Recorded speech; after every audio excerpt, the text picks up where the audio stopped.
வட அமெரிக்காவில் இருந்து ஒரு சிறப்பு பதிவு செய்யப்பட்ட ஒரு நேர்காணலாக இது உங்களுக்கு வழங்கப்பட இருக்கிறது. வட அமெரிக்காவில் பல்வேறு நிறுவனங்களில் மிக உயர் பொறுப்புகளில் இருக்கக்கூடிய நம்முடைய தமிழ்நாட்டைச் சேர்ந்த நம் மண்ணை சேர்ந்த நம்முடைய உறவுகள், நம்முடைய தோழர்கள், சகோதரிகள், சகோதரர்கள், சாமானிய கிராமங்களில் இருந்து இன்றைக்கு அமெரிக்காவின் பல்வேறு பகுதிகளில் அவர்கள் மிகப்பெரிய நிறுவனங்களில் பணியாற்றி கொண்டிருப்பவர்கள் இன்று நம்மோடு மனம் திறந்து பேச இருக்கிறார். அதைதான் நான் முதல்ல உங்களுக்கு கன்வே பண்ணணும்னு விரும்புறேன்.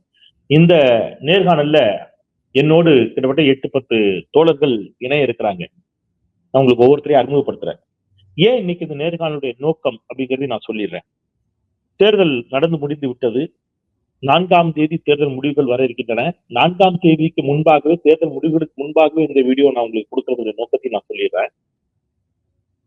தமிழ்நாட்டு ஒரு பெரிய வளர்ச்சியை கண்டிருக்கிறது அப்படிங்கிறதுல யாருக்கும் மாற்றுக்கிறது இல்லை. அந்த வளர்ச்சி யாரால் வந்தது அப்படிங்கிறதுல எல்லோருக்கும் பங்களிப்பு இருக்குது. அவரவர் பங்களிப்பை செய்திருக்கிறார்கள். அதில் திராவிட முன்னேற்ற கழகத்துடைய பங்கை, குறிப்பாக முத்தமிழர் டாக்டர் கலைஞர் அவருடைய பங்கை, இந்த கடந்த 5 ஆண்டுகளில் திராவிட மாடல் அரசை தந்த திரு ஸ்டாலின் அவர்களுடைய பங்கை யாரேனும் சொல்லுகின்ற பொழுது இங்கே பலருக்கும் அது கோபம் வருகிறது. அது பலரையும் இரிட்டேட் பண்ணுது. இன்னும் ஒரு படி மேல போய் என்ன செய்தார்கள் அப்படிங்கிற கேள்விய குறிப்பா இளம் தலைமுறையினர் கேட்க தொடங்கி இருக்கிறார்கள். என்ன நடந்துச்சு, இந்த அரசு எங்களுக்கு என்னவாங்க செஞ்சது என்று சொல்லுகின்ற பொழுது இதெல்லாம் செய்தது என்று பட்டியலிட வேண்டிய கடமை வருகிறது. இதெல்லாம் செய்திருக்கிறார்கள் என்று பட்டியலிடுகின்ற பொழுது அடுத்த கேள்வி, இதெல்லாம் என்ன அவங்க வீட்டு காசுலியா பண்ணாங்க அப்படிங்கிற ஒரு கேள்வியை ஜென்சி தலைமுறை கேட்க தொடங்கி இருக்கக்கூடிய ஒரு அபாயகரமான சூழலுக்கு நாம தள்ளப்பட்டிருக்கிறோம். ஒருவேளை நாளை வேறு யாரேனும் இந்த நாட்டை ஆண்டாலும் அவர்களும் அவர்கள் வீட்டு காசுல எதையுமே செய்ய போறது இல்லை அப்படிங்கிறத நம்ம அவங்களுக்கு சொல்லி புரிய வைக்க வேண்டிய கடமையும் தேவையும் நமக்கு இருக்கிறது. அப்போ இத்தனை திட்டங்களை போட்டிருக்கிறார்கள் என்பதை அவர்களுக்கு மிகுந்த கண்ணியத்தோடு, நாகரிகத்தோடு, ஆதாரங்களோடு, தரவுகளோடு தொடர்ந்து மீண்டும் மீண்டும் மீண்டும் மீண்டும் எடுத்து சொன்ன பிறகும் ஒரு சிலருக்கு அது அது குறித்த புரிதலற்ற ஒரு சூழல் நிலவுகின்ற பொழுது நான் ஒரு காணொலி பதிவேற்றியிருந்தேன். குறிப்பாக ஐடி துறையை பற்றி ஒரு காணொலி பேசியிருந்தேன். அதில் நான் பயன்படுத்திய ஒரு வார்த்தைய அது அது அது அந்த காணொலிய முன்னும் பின்னும் ஒட்டி வெட்டி வழக்கம் போல டிவிகேவினுடைய தோழர்கள் மிக வேகமாக எல்லோரிடமும் பரப்பினார்கள். அது குறித்து பல தோழர்கள் என்னிடம் அழைத்தும் பேசினாங்க அலைபேசியில. அதை குறித்து நான் அந்த வீடியோல ஏதோ ஒரு பகுதியில பேச போறேன். அது நான் பின்னாடி வர்றேன். ஒரு பகுதியில் அதை பத்தி பேச போறேன். அதற்கு முன்பாக நான் அந்த காணொலியில் பேசியது அப்படிங்கிறது ஐடி துறையினுடைய வளர்ச்சிக்கு, குறிப்பாக ஐடி துறையினுடைய வளர்ச்சிக்கு, ஆட்டோமொபைல் துறையினுடைய வளர்ச்சிக்கு திராவிட முன்னேற்ற கழகம் பெரும் பங்காற்றியது அப்படிங்கிறதான் அந்த வீடியோவுடைய நோக்கம். சரி, அதை நம்ம சொல்றதை விட அந்தந்த துறைகளில், பல்வேறு துறைகளில் இன்றைக்கு நல்ல நிலைகளில் இருக்கக்கூடிய சகோதர சகோதரிகள் நேரில் சொன்னால் நல்லா இருக்கும், இந்த கால தலைமுறைக்கு அது போய் சேரட்டும் அப்படிங்கிறதுக்காக இன்றைக்கு நாம இந்த நேர்காணலை ஏற்பாடு செய்திருக்கிறோம். நாம தோழர்களை அன்போடு வரவேற்கலாம். அனைவருக்கும் வணக்கம். எல்லோருக்கும் வணக்கம். உங்களுடைய நேரத்தை ஒதுக்கி, ரொம்ப வேல்யூபிளான நேரம் உங்களுடையது எனக்கு தெரியும். பலரை நான் பல பேருடைய வீட்டுக்கு நான் வட அமெரிக்க தமிழ்ச்சங்க நிகழ்ச்சிக்கு வந்த போது வந்திருந்தேன். ஒவ்வொருத்தருக்கும் நான் தனிப்பட்ட முறையில் என்னுடைய வணக்கத்தை சொல்லிக்கிறேன். தமிழ் கேள்வியின் சார்பாக உங்கள் அனைவரையும் அன்போடு வரவேற்கிறேன். நாம தமிழ் கேள்வி சொந்தங்களுக்கு அன்போடு சொல்றேன், நீங்க இப்போ திரையில் பார்க்கக்கூடிய ஆளுமைகள் சகோதரி திருமிகு கனிமொழி அவர்கள். அவங்க எழுத்தாளராக, பேச்சாளராக வெர்ஜீனியா மாகாணத்தில் இருக்கிறார். அவர் நம்மோடு இணைந்திருக்கிறார். திரு செல்வகுமார் அவர்கள் சகோதரர், குளோபல் டெலிவரி டைரக்டராக அலபாமாவில் இருந்து நம்மோடு இணைந்திருக்கிறார். நியூஜெர்சி பாலா என்னுடைய அன்பு தம்பி, நியூஜெர்சியிலிருந்து account delivery director. Jeeva Karthi என்னுடைய அன்பு சகோதரர், டெக்சாஸ் பினான்ஸ் டைரக்டரா இருக்கிறாரு. ராம்குமார் ரங்கசாமி இணைய தோழர், சீஃப் ஆர்கிடெக்டா இருக்கிறாரு. கலிபோர்னியா கார்த்திக் பிரின்சிபல் ஆர்கிடெக்டா இருக்காரு. என்னுடைய அன்பு சகோதரரை வரவேற்கிறேன். பொய்யாமொழி பழனியப்பன் அவர்கள் இணைய சகோதரர், சீனியர் ஸ்டாஃப் பிசினஸ் அனலிஸ்ட், கலிபோர்னியாவிலிருந்து இணைந்திருக்கிறார். அதுபோல சரவணகுமார் ஐடி மேனேஜர், டெக்சாஸில் இருந்து இணைந்திருக்கிறார். சாம் பொன்னையா அவர்கள் சொல்யூஷன் ஆர்கிடெக்ட், நியூஜெர்சியிலிருந்தும். கோபி அவர்கள் டிஜிட்டல் பிளாட்ஃபார்ம் லீடர், புளோரிடாவிலிருந்தும் இணைந்திருக்கிறார்கள். ஒரு அத்தனை பேரையும் உங்களுக்கு அறிமுகப்படுத்தியதில் மிகுந்த மகிழ்ச்சி. வணக்கம். நீங்க திருக்குறிப்பு வரைகன்னு நம்ம ஸ்கூல்ல எழுதுவோம், அந்த மாதிரி உங்களை பற்றி முதல்ல ஒரு திருக்குறிப்பு வரைக எல்லாரும். நீங்க எங்க தமிழ்நாட்டை எந்த பகுதியை சேர்ந்தவர், இப்ப என்ன பண்ணிட்டு இருக்கிறீங்க அப்படிங்கிறத சொல்லுங்களேன். சரவணகுமார், நீங்க சொல்லுங்க. நான் சரவணகுமார், இங்க டெக்சாஸ்ல இருக்கேன்.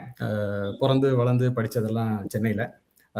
நண்பர்கள் சொன்னது போல 90களின் பிற்பகுதியில் கல்லூரி படிப்பு, அப்புறம் 2000 தொடக்கத்தில் மென்பொருள் துறையில் பணி. இப்போ மென்பொருள் துறையில ஜப்பான், ஹாங்காங், அமெரிக்கான்னு ஒரு 25 வருஷமா மேலாளர் பணி. கலைஞரின் திராவிட இயக்கத்தின் தாக்கம் நம்ம வாழ்க்கையில எங்க இருக்குன்னு கேட்டீங்கன்னா, நிறைய சொல்லியிருக்கோம். அந்த 70களின் தொடக்கத்திலேயே வந்து அந்த கம்ப்யூட்டரின் அதன் பயன்களும்னு தமிழ்நாட்டு பாடநூல் நிறுவனம் மூலம் நமக்கு கணிப்பொறியை அறிமுகப்படுத்தியது. அப்புறம் 97ல இந்தியாவுக்கே முன்னோடியா தமிழ்நாட்டுக்குன்னு ஒரு ஐடி பாலிசி, தகவல் தொழில்நுட்ப கொள்கை வகுத்தது. அப்புறம் 90களின் இறுதியில் டைடல் பார்க், OMRல மென்பொருள் நிறுவனங்களை அணிவகுக்க வச்சது. அதனால நமக்கு கிடைச்ச வேலைகள், வாய்ப்புகள், வசதிகள் இதெல்லாம் நிறைய பேசிட்டோம். அதெல்லாம் ஒரு பக்கம் இருக்கட்டும். நான் என்னோட 20களில் முதல் முறையா வாக்களிக்க போறதுக்கு முன்னாடி எங்க வீட்டில் எங்க அப்பாவோட ஒரு நீண்ட விவாதம். அடுத்த நாள் போலிங், முந்தின நாள் இரவு நீண்ட விவாதம். ஏன் திமுகவுக்கு வாக்களிக்கணும் தான் டாபிக். நடுத்தர ஓரளவுக்கு கஷ்டமில்லாத குடும்பம், கஷ்டம் தெரியாமல் வளர்ந்துட்டேன்ல, அதனால இந்த இந்த மாற்றம் வேணும் ப்ரோ இன்னைக்கு சில சில்வண்டுகள் பேசிக்கிட்டு இருக்கேன். இதுக்கு மேல நான் இன்னைக்கு பேசினேன். எல்லாத்தையும் கேட்டுக்கிட்டு எங்க அப்பா கடைசியா ஒரு செக் வச்சாரு எனக்கு. பிற்படுத்தப்பட்ட ஒரு இடஒதுக்கீடு மட்டும் கலைஞர் கொடுக்கலன்னா உனக்கு இந்த வாழ்க்கை கிடையாதுடா. உன்னோட அண்ணா பல்கலைக்கழக பட்டத்துல இருக்கிறது எங்க உழைப்பு, உன் படிப்பு பாதினா கலைஞர் போட்ட அந்த கையெழுத்து மீதி. நன்றி மறக்க கூடாதுன்னு உண்மை சுருக்குன்னுச்சு. என் நன்றி கொன்றார்க்கும் ஓய்வு உண்டு, செய் நன்றி கொன்றவர்களுக்கு ஓய்வு இல்லை. நாம பிறக்கும் போது நம்ம தலையெழுத்தை வந்து கடவுள் எழுதுறாருன்னு கடவுள் நம்பிக்கை இருக்கிறவங்க சொல்லுவாங்க. எனக்கு அதை நம்பிக்கை கிடையாது. ஆனா நான் பிறக்கிறதுக்கு சில வருஷங்கள் முன்னாடி கலைஞர் போட்ட அந்த ஒரு கையெழுத்து தான் என் குடும்பத்தின், என் தலைமுறையின் தலையெழுத்தை மாத்துச்சுன்னா என்னை பொறுத்த வரைக்கும் நமக்கு அவர் தான் குலசாமி. பா விஜய் சொல்லுவார், அவர் கண்ணுக்கு தெரியாத கடவுள் அல்ல, கை கெட்டும் தூரத்தில் கலைஞர்னார். அப்படி நம் குலம் வாழ வழி செய்த நாம் பார்த்த குலசாமி அவர். எங்க அப்பா 5 கிலோமீட்டர் நடந்து போய் படிச்சார். நான் பஸ்ல சைக்கிள்ல போய் படிச்சேன். என் பையன் இப்போ என் கார்ல போய் படிக்கிறான். அப்படியே மந்திரத்துல காய்ச்சது இல்லை இந்த மாங்காய். நம்ம பார்க்கறோம் இல்லையா, நம்ம கூட வேலை செய்யற மற்ற மாநிலத்து நண்பர்களை, அவங்கள 10ல் 9 பேரு அவங்களோட லாஸ்ட் டைம் பாலா சொன்னாரு, இந்த மாதிரி அவங்களோட லாஸ்ட் டைம் குப்தா, சின்ஹா, சாட்டர்ஜி, பாண்டே, திவாரி இப்படிதானே இருக்காங்க. இங்க நம்ம தானே மாடசாமியின் மகன்களும், குப்புசாமியின் மகள்களும், மண்ணாங்கட்டியின் குழந்தைகளும் இன்னைக்கு ஏசி ரூம்லயும் ஏசி கார்லயும் உட்காந்துட்டு லட்சமா சம்பாதிக்கிறோமே. அப்படியே சுயம்புவா முளைச்சு வந்துடுமா? நாம வேலை செய்யறோம். நம் கிரியா ஊக்கி கேட்டலிஸ்ட் கலைஞர். நாம விளக்கு தெரிதான், ஆனா நம்மள எரிய வைக்கிற அந்த அந்த தூண்டுகோல் கலைஞர். அப்படிதான் பார்க்கலாம். எல்லா ஸ்டேட்லயும் எல்லாரும் தான் கஷ்டப்படுறாங்க. நம்ம தானே எல்லா தட்டுல இருந்து முன்னேறி வரோம். நம்ம அடிக்கடி சொல்லுவோம், மற்ற மாநிலங்கள்லாம் வந்து 10 பேர் 100 அடி எடுத்து வைக்கிறதால வர்ற வளர்ச்சி, நம்ம மாநிலத்துல தான் நம்ம 100 பேர் 10 அடி எடுத்து வைக்கிறதுனால அவங்கள தாண்டிய வளர்ச்சின்னு நினைக்கிறோம். கலைஞர் சொல்லுவார், பள்ளத்தில் கிடப்போரை படிக்கட்டில் ஏற்றிட பணிபுரிவோம் தொடர்ந்து பகுத்தறிவின் துணை கொண்டுன்னு சொல்லுவார். அப்படி நம்மளெல்லாம் படிக்கட்டில் ஏற்றி விட்டவர் கலைஞர். அப்படி சொல்றேன், ஏணியின் மீது நிற்கும் போது ஏணியின் உயரம் தெரியாது, தோள்களின் மீது அமரும் போது தோள்களின் வலிகள் புரியாது. அப்படிதான் நமக்கு அந்த ஏணி கலைஞர், நமக்கு அந்த தோள்கள் கலைஞருடையது. கடைசி வரை நன்றி மறக்க மாட்டோம். அது மட்டும் இல்ல, இந்த இந்த லெகசிய, இந்த வரலாற்றை நம்ம அடுத்த தலைமுறைக்கு கடத்தணும். திரும்பி பார்க்குறேன், நான் இந்த திராவிடத்தின் அருமையை உணர்ந்ததுங்கிறது அன்னைக்கு எங்க அப்பா என்கிட்ட அந்த அந்த அந்த நைட்டு பேசின அரசியல். இப்ப முன்னாடி பாக்குறேன், இன்னைக்கு ஜென்ஜி கிட்ஸ் வந்து அரசியல் புரிதல் இல்லாம இருக்கிறாங்களே. காரணம், இன்னைக்கு பெற்றோரா இருக்கிற, அப்பாவா இருக்கிற, அம்மாவா இருக்கிற நாம அவங்க கிட்ட கொஞ்சம் பேசாம விட்டுட்டோமோ. வெற்றிடத்தை காற்று நிரப்பும் அந்த அந்த விஷ காற்று பரவும் போது நாம தான் அதுக்கு முன்னாடி அந்த அடுத்த தலைமுறைக்கு ஆன்டி வைரஸை போட்டு செலுத்தணும். வீட்டில் அரசியல் பேசணும். நம் வாழ்வுக்கும் வசதிக்கும் இந்த இந்த திராவிடமும் கலைஞர் உள்ளிட்ட இந்த தலைவர்களும் நமக்கு என்னெல்லாம் செஞ்சாங்க அப்படிங்கிறத நாம நம்ம பசங்களுக்கு சொல்லிக் கொடுக்கணும், சொல்லிக் கொடுக்குறோம். இப்படி முடிக்கிறேன். நட்சத்திர கவர்ச்சி என்னும் விளக்கில் விழுந்து சாகும் விட்டில் பூச்சிகள் அல்ல நாங்கள். கலைஞர் என்னும் பேரருளாளர், அவன் வரைந்த தடத்தில் விரைந்து செல்லும் கொள்கை வீரர்கள் நாங்கள். இந்த கொள்கை நிற்கும், இந்த இயக்கம் வாழும், நாங்க இருக்கிறோம், எங்க சந்ததிகள் இருக்கிறது, விட்டுட மாட்டோம். நன்றி, வணக்கம். எத்தனை திட்டங்கள், போதாமைகள், குறைபாடுகள் இருக்கலாம் ஒரு ஆட்சி அரசுல, அது வேற. இப்ப தேர்தல் முடிஞ்சிருச்சு. தேர்தல் முடிஞ்சதுக்கு அப்புறம் ஏன் இதை பேசணும்னா, இதை வாக்கரசியலுக்காக பேசல. இந்த வீடியோ காலம் கடந்து நிற்க வேண்டும் என்பதற்காகத்தான் இதை தேர்தல் முடிஞ்ச பிறகு இதை பதிவு பண்ணேன். இது ஒரு உணர்வு, இது ஒரு ஒரு விதமான ஃபீல். அது அது அறியாம போயிட்டோம் அப்படின்னா அடுத்த தலைமுறையை காப்பாற்ற முடியாதுங்கிற பதட்டம், வேற ஒண்ணும் இல்லை. இதுல இதுல இங்க இருக்கிற யாரும் எம்எல்ஏபி ஆக போறது இல்ல. எல்லாம் நீங்க அமெரிக்கால வேலை பாக்குறீங்க, நீங்க யாரும் நேரடி அரசியலுக்குள்ள வர போறது இல்ல, உங்களுக்கு அரசியல் நோக்கங்கள் இல்ல. அப்போ இதை தாண்டி ஏன் இதை செய்யறோம் அப்படின்னா அடுத்த தலைமுறைக்கு நாம கடந்து வந்த பாதை என்னன்னு சரியா போயிட்டுன்னா நம்ம மிஸ் பண்ணிடுவோமேங்கிற பதட்டமும் பயமும் தான். நன்றி சரணகுமார், ஒரு நிகழ்ச்சியான ஒரு பதிவை தந்தீங்க. சகோதரர் செல்வகுமார் அவர்கள் அலபாமாவில் இருந்து இணைந்திருக்கிறார், அவருடைய கருத்துக்களையும் கேட்கலாம். வணக்கம். நீங்க உங்களை பற்றிய சிறு குறிப்பை முதல்ல கொடுத்துருங்க, அப்புறம் நம்ம பேசலாம். வணக்கம் செந்தில், வாய்ப்புக்கு நன்றி. என் பேர் செல்வகுமார். கோவையில புதுப்பாளையங்கிற ஒரு கிராமம், 100 குடும்பங்கள் இருக்கிற ஒரு சிறு கிராமத்துல, கோவையின் மையப்பகுதியிலிருந்து 18 கிலோமீட்டர் தூரம் சிறு கிராமம். அங்கதான் பிறந்தேன். நான் 70s கிட்டு. நான் இதுல மட்டும் ஒரு தனி ஸ்பெசிமன். ஸோ தமிழ் மீடியத்துலாம் 10th வரைக்கும் படித்தேன், தமிழ் வழி கல்வி. அதுக்கப்புறம் diploma in engineering, mechanical engineering, அப்புறம் பேச்சுலர் இன் மெக்கானிக்கல் இன்ஜினியரிங், அப்புறம் ME production, masters in production engineering. இதாமே புதுசாக கல்லூரியில் கோவை பிளமேட்டில் படித்தேன். அப்புறம் அதுக்கப்புறம் 1997 மெக்கானிக்கல் இன்ஜினியரிங்லேருந்து 5 வருடம் அங்கே பணியாற்றுறதுக்கு அப்புறம் கர்நாடக தொழிற்சாலைகளில் 97 ஐடிக்கு வரேன். 1997 ஐடிக்கு வரேன். அன்னைக்கு தான் அந்த வருஷம் தான் கலைஞர் வந்து ஐடி பாலிசி கொண்டு வந்தார். எவ்வளவு பொருத்தமான விஷயம். 97 2026 வரைக்கும் 29 வருஷம் ஐடி துறையில் இருந்திருக்கேன். 16 வருடங்கள் அமெரிக்கா, 3 வருஷம் சைனா ஷங்காயில், 1 வருஷம் சுவிட்சர்லாந்து லுசான்ல ஒர்க் பண்ணியிருக்கேன். ஓகே, ஸோ இதுதான் என்னுடைய சுருக்கம். எப்படி ஒரு கிராமத்துல பிறந்த ஒரு தமிழ் இளைஞன், அது 70களில் sailing through till this right அப்படிங்கிறது வந்து எனக்கு முக்கியமான காரணமா இருந்தது திராவிட இயக்க ஆட்சி அமைப்பு அதிகாரம், அதுக்கு கொண்டு வந்த மாற்றங்கள், குறிப்பா இடஒதுக்கீடு. நான் வந்து டிப்ளமோ கிடைச்சது, பேச்சுலர் படிச்சது, மாஸ்டர்ஸ் படிச்சது எல்லாமே வந்து பிசிங்கிற பிற்படுத்தப்பட்ட மக்களோட இடஒதுக்கீடு மூலியமா தான் எனக்கு இடம் கிடைச்சது. நான் படித்தேன். 97 நான் ஐடிக்கு வரும்போது சென்னைக்கு அப்பதான் புலம்பெயர், கோவையிலேருந்து சென்னைக்கு. அப்புறம் 3 வருடங்கள் நான் அந்த ஒயிட்டுக்குங்கிற இயர் 2000 பிரச்சனைக்கு அந்த ப்ராஜெக்ட் ஒர்க் பண்ணப்போ, அதுக்கப்புறம் ஐடி துறைக்கு வேலை இருக்குமா, என்ன பண்றது, என்ன மாஸ்டர்ஸ் எல்லாம் முடிச்சுட்டு இன்ஜினியரிங் வேலை இருக்குமா அப்படின்னு இருக்கும்போது தான் ஒரு பெரிய ஆச்சரியம் இருக்குது. டைடல் பார்க் வருது, ஐடி இன்ஃப்ராஸ்ட்ரக்சர் விஷயங்கள்லாம் வருது. 2001 நான் சுவிட்சர்லாந்து போயிட்டு வந்துட்டு வரும்போது 2001 எனக்கு டைடல் பார்க், சென்னையில் இருக்கிற டைடல் பார்க், OMR இருக்கிற டைடல் பார்க்ல நான் வேலை பண்ணேன். அப்பதான் முதல்ல ஒரு இன்சூரன்ஸ் கம்பெனிக்காக, இப்ப இருக்கிற கம்பெனி, இதே இப்ப இருக்கிற ஒரு மல்டிநேஷனல் கம்பெனியில 21 வருஷமா இருக்கேன். அப்போ அதுக்கு முன்னாடி வேற ஒரு கம்பெனி இருக்கப்போ அப்பதான் டைடல் பார்க்ல ஒர்க் பண்றேன். அங்கதான் எனக்கு முறையா எனக்கு வந்து அமெரிக்கா போக வாய்ப்பு கிடைச்சது. ஏன்னா அங்க நான் பண்ண பிரசன்டேஷன், கிளைண்ட் விசிட் வந்தப்போ எனக்கு அது ஒரு டைடல் பார்க்ல வந்து ரொம்ப ஆச்சரியமான வாழ்க்கையில அது மாதிரி ஒரு இடத்துக்கு நான் ஒரு கிராமத்தில் பிறந்த வேலை செய்ய முடியுமான்னு எனக்கு கனவு கண்டதில்லை. அப்புறம் அமெரிக்கா வாய்ப்பு, திரும்பி இந்தியா வர்றேன். திரும்பி 2002 ஒரு ரொம்ப ஆச்சரியமான விஷயம், 2002 வந்து பொலாரிஸ்ல வந்து அப்போ வந்து டைடல் பார்க் மட்டும் தான் இருக்கும். பொலாரிஸ் ஃபவுண்டேஷன் ஒரு பெரிய சாஃப்ட்வேர் பில்டிங் நாவலூர்ல உருவாக்குச்சு. அப்ப பாத்தீங்கன்னா OMR ஒண்ணுமே இருக்காது, பில்டிங்ஸே இருக்காது. அப்போ அந்த பில்டிங்குள்ள நான் முதல் நாள் போறேன். அங்க ஒரு ஃபவுண்டேஷன் அடிக்கல் இருந்தது. அதை திறந்து வைத்தவர் முதலமைச்சர் கலைஞர் கருணாநிதினு போட்டிருந்தது. ரொம்ப சந்தோஷமா இருந்தது. ஸோ அதை முடிச்சுட்டு அப்போ அந்த கம்பெனி மூலியமா நான் வந்து அமெரிக்கா வந்தேன். அப்பதான் ஃபர்ஸ்ட் அமெரிக்கா, 2வது தடவை அமெரிக்கா வரேன். அங்க அது வந்து ஹூஸ்டன் டெக்சாஸ்ல நான் ஒர்க் பண்ணேன்.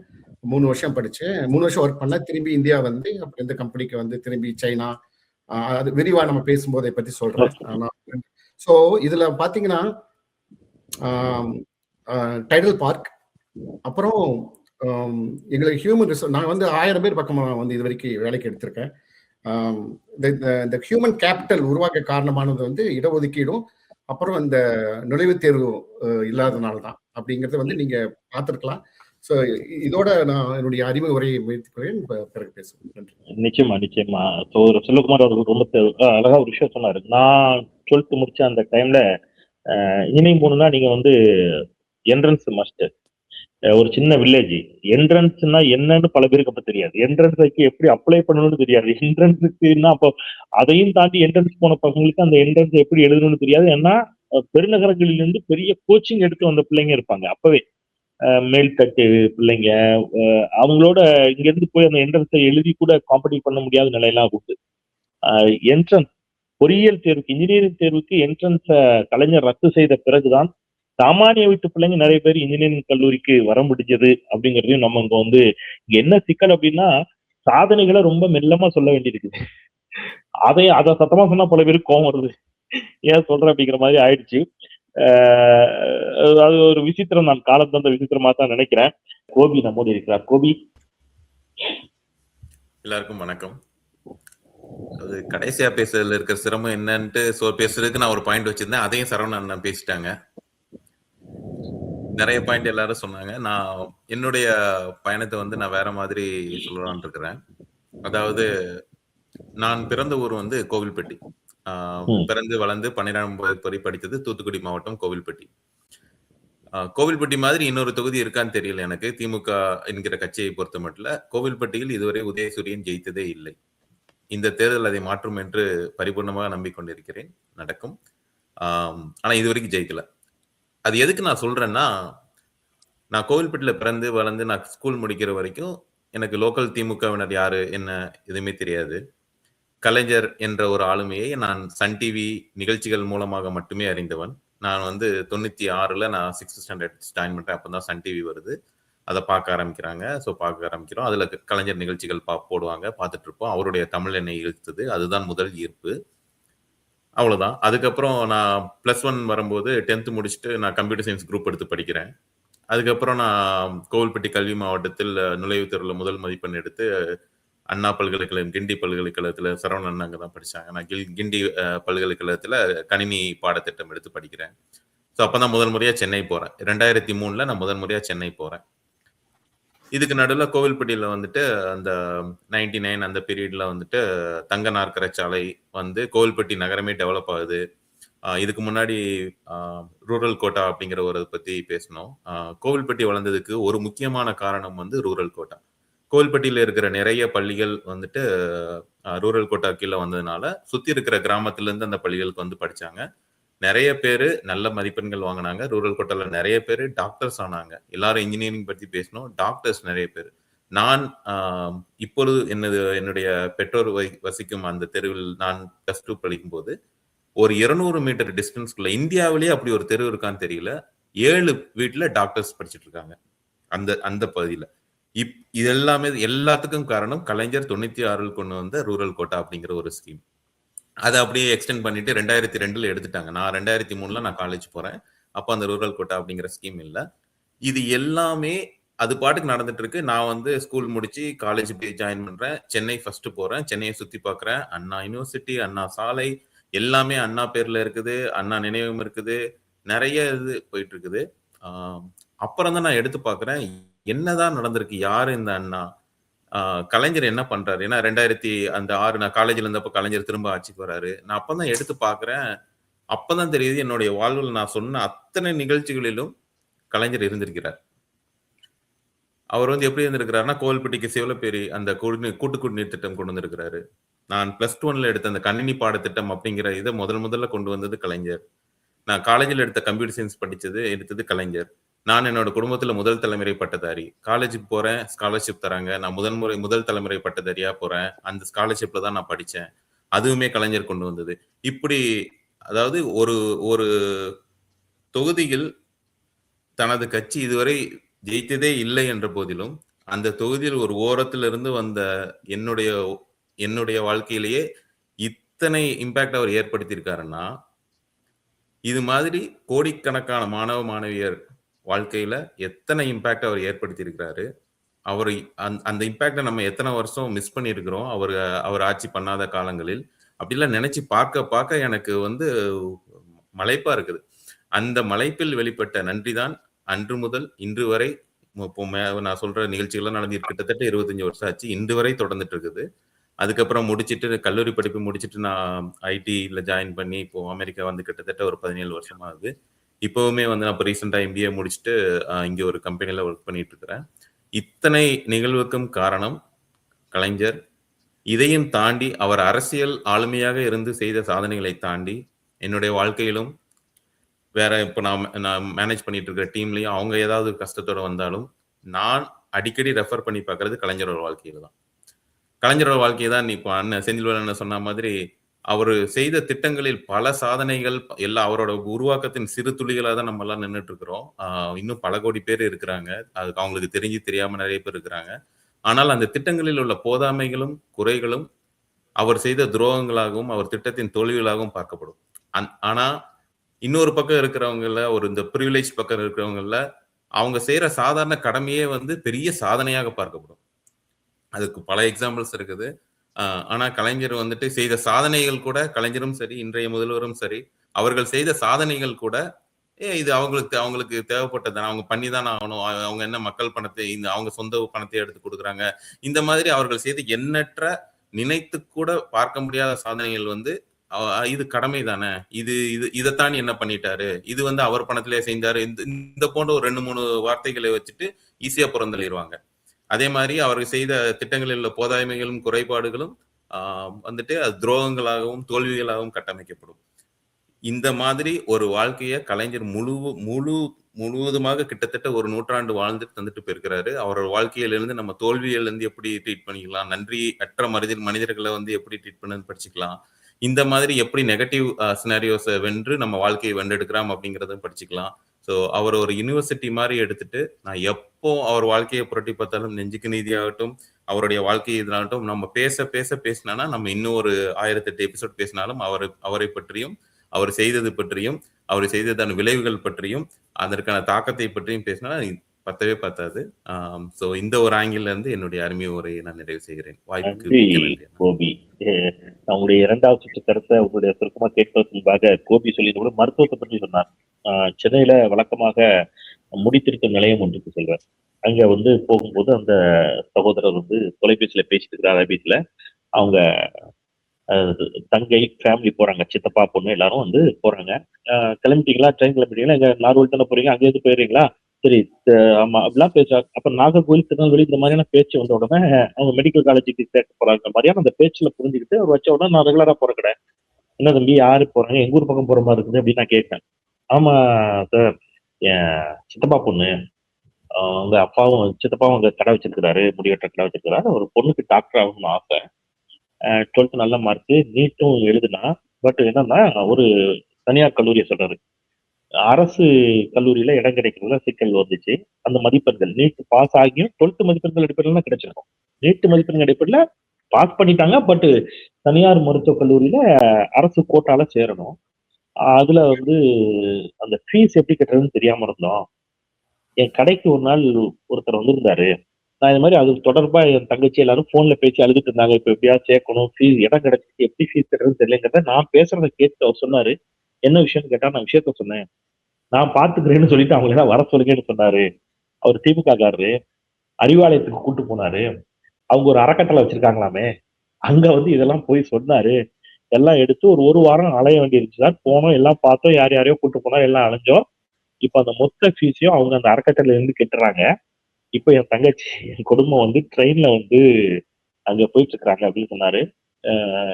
கன்னியாகுமரியில மூகாம்பிகை அப்படின்னு ஒரு மெடிக்கல் காலேஜ் இருக்குது. ஏன் இதெல்லாம் நான் பேரோட சொல்றேன்னா, நம்ம ஏதோ ஸ்டோரி கதை சொல்றேன்னு பல நினைச்சிடக்கூடாது. அந்த நிஞ்சா, அந்த சலூன் பேர் நிஞ்சா சலூன் அப்படின்னு மதுரவாயில இருக்குது. அந்த சகோதரன் எனக்கு ரொம்ப முடிவெட்ட வந்த ஒருத்தர், அவரா இதை விசாரிச்சுட்டு கூட்டு போய் ஒரு அறக்கட்டளையினுடைய படத்துல ஒரு சகோதரி இன்னைக்கு மருத்துவர் ஆகுறாங்க. டிஎன்பிஎஸ்சியில குரூப் 1 வந்ததை பற்றி ஒருத்தருக்கு பலருக்கு தெரிஞ்சிருக்கும் அந்த தகவல். ஏன் IAS IPSல தமிழ்நாட்டை சேர்ந்தவர்கள் அவர் பிற்படுத்தப்பட்ட சேர்ந்தவங்க கம்மியா வராங்க, எல்லாம் உயர் சாதியினராகவே இருக்கிறாங்களே என்று சிந்திக்கிற பொழுது யூபிஎஸ்சியை தமிழ்நாடு கவர்மெண்டால் நடத்த முடியாது.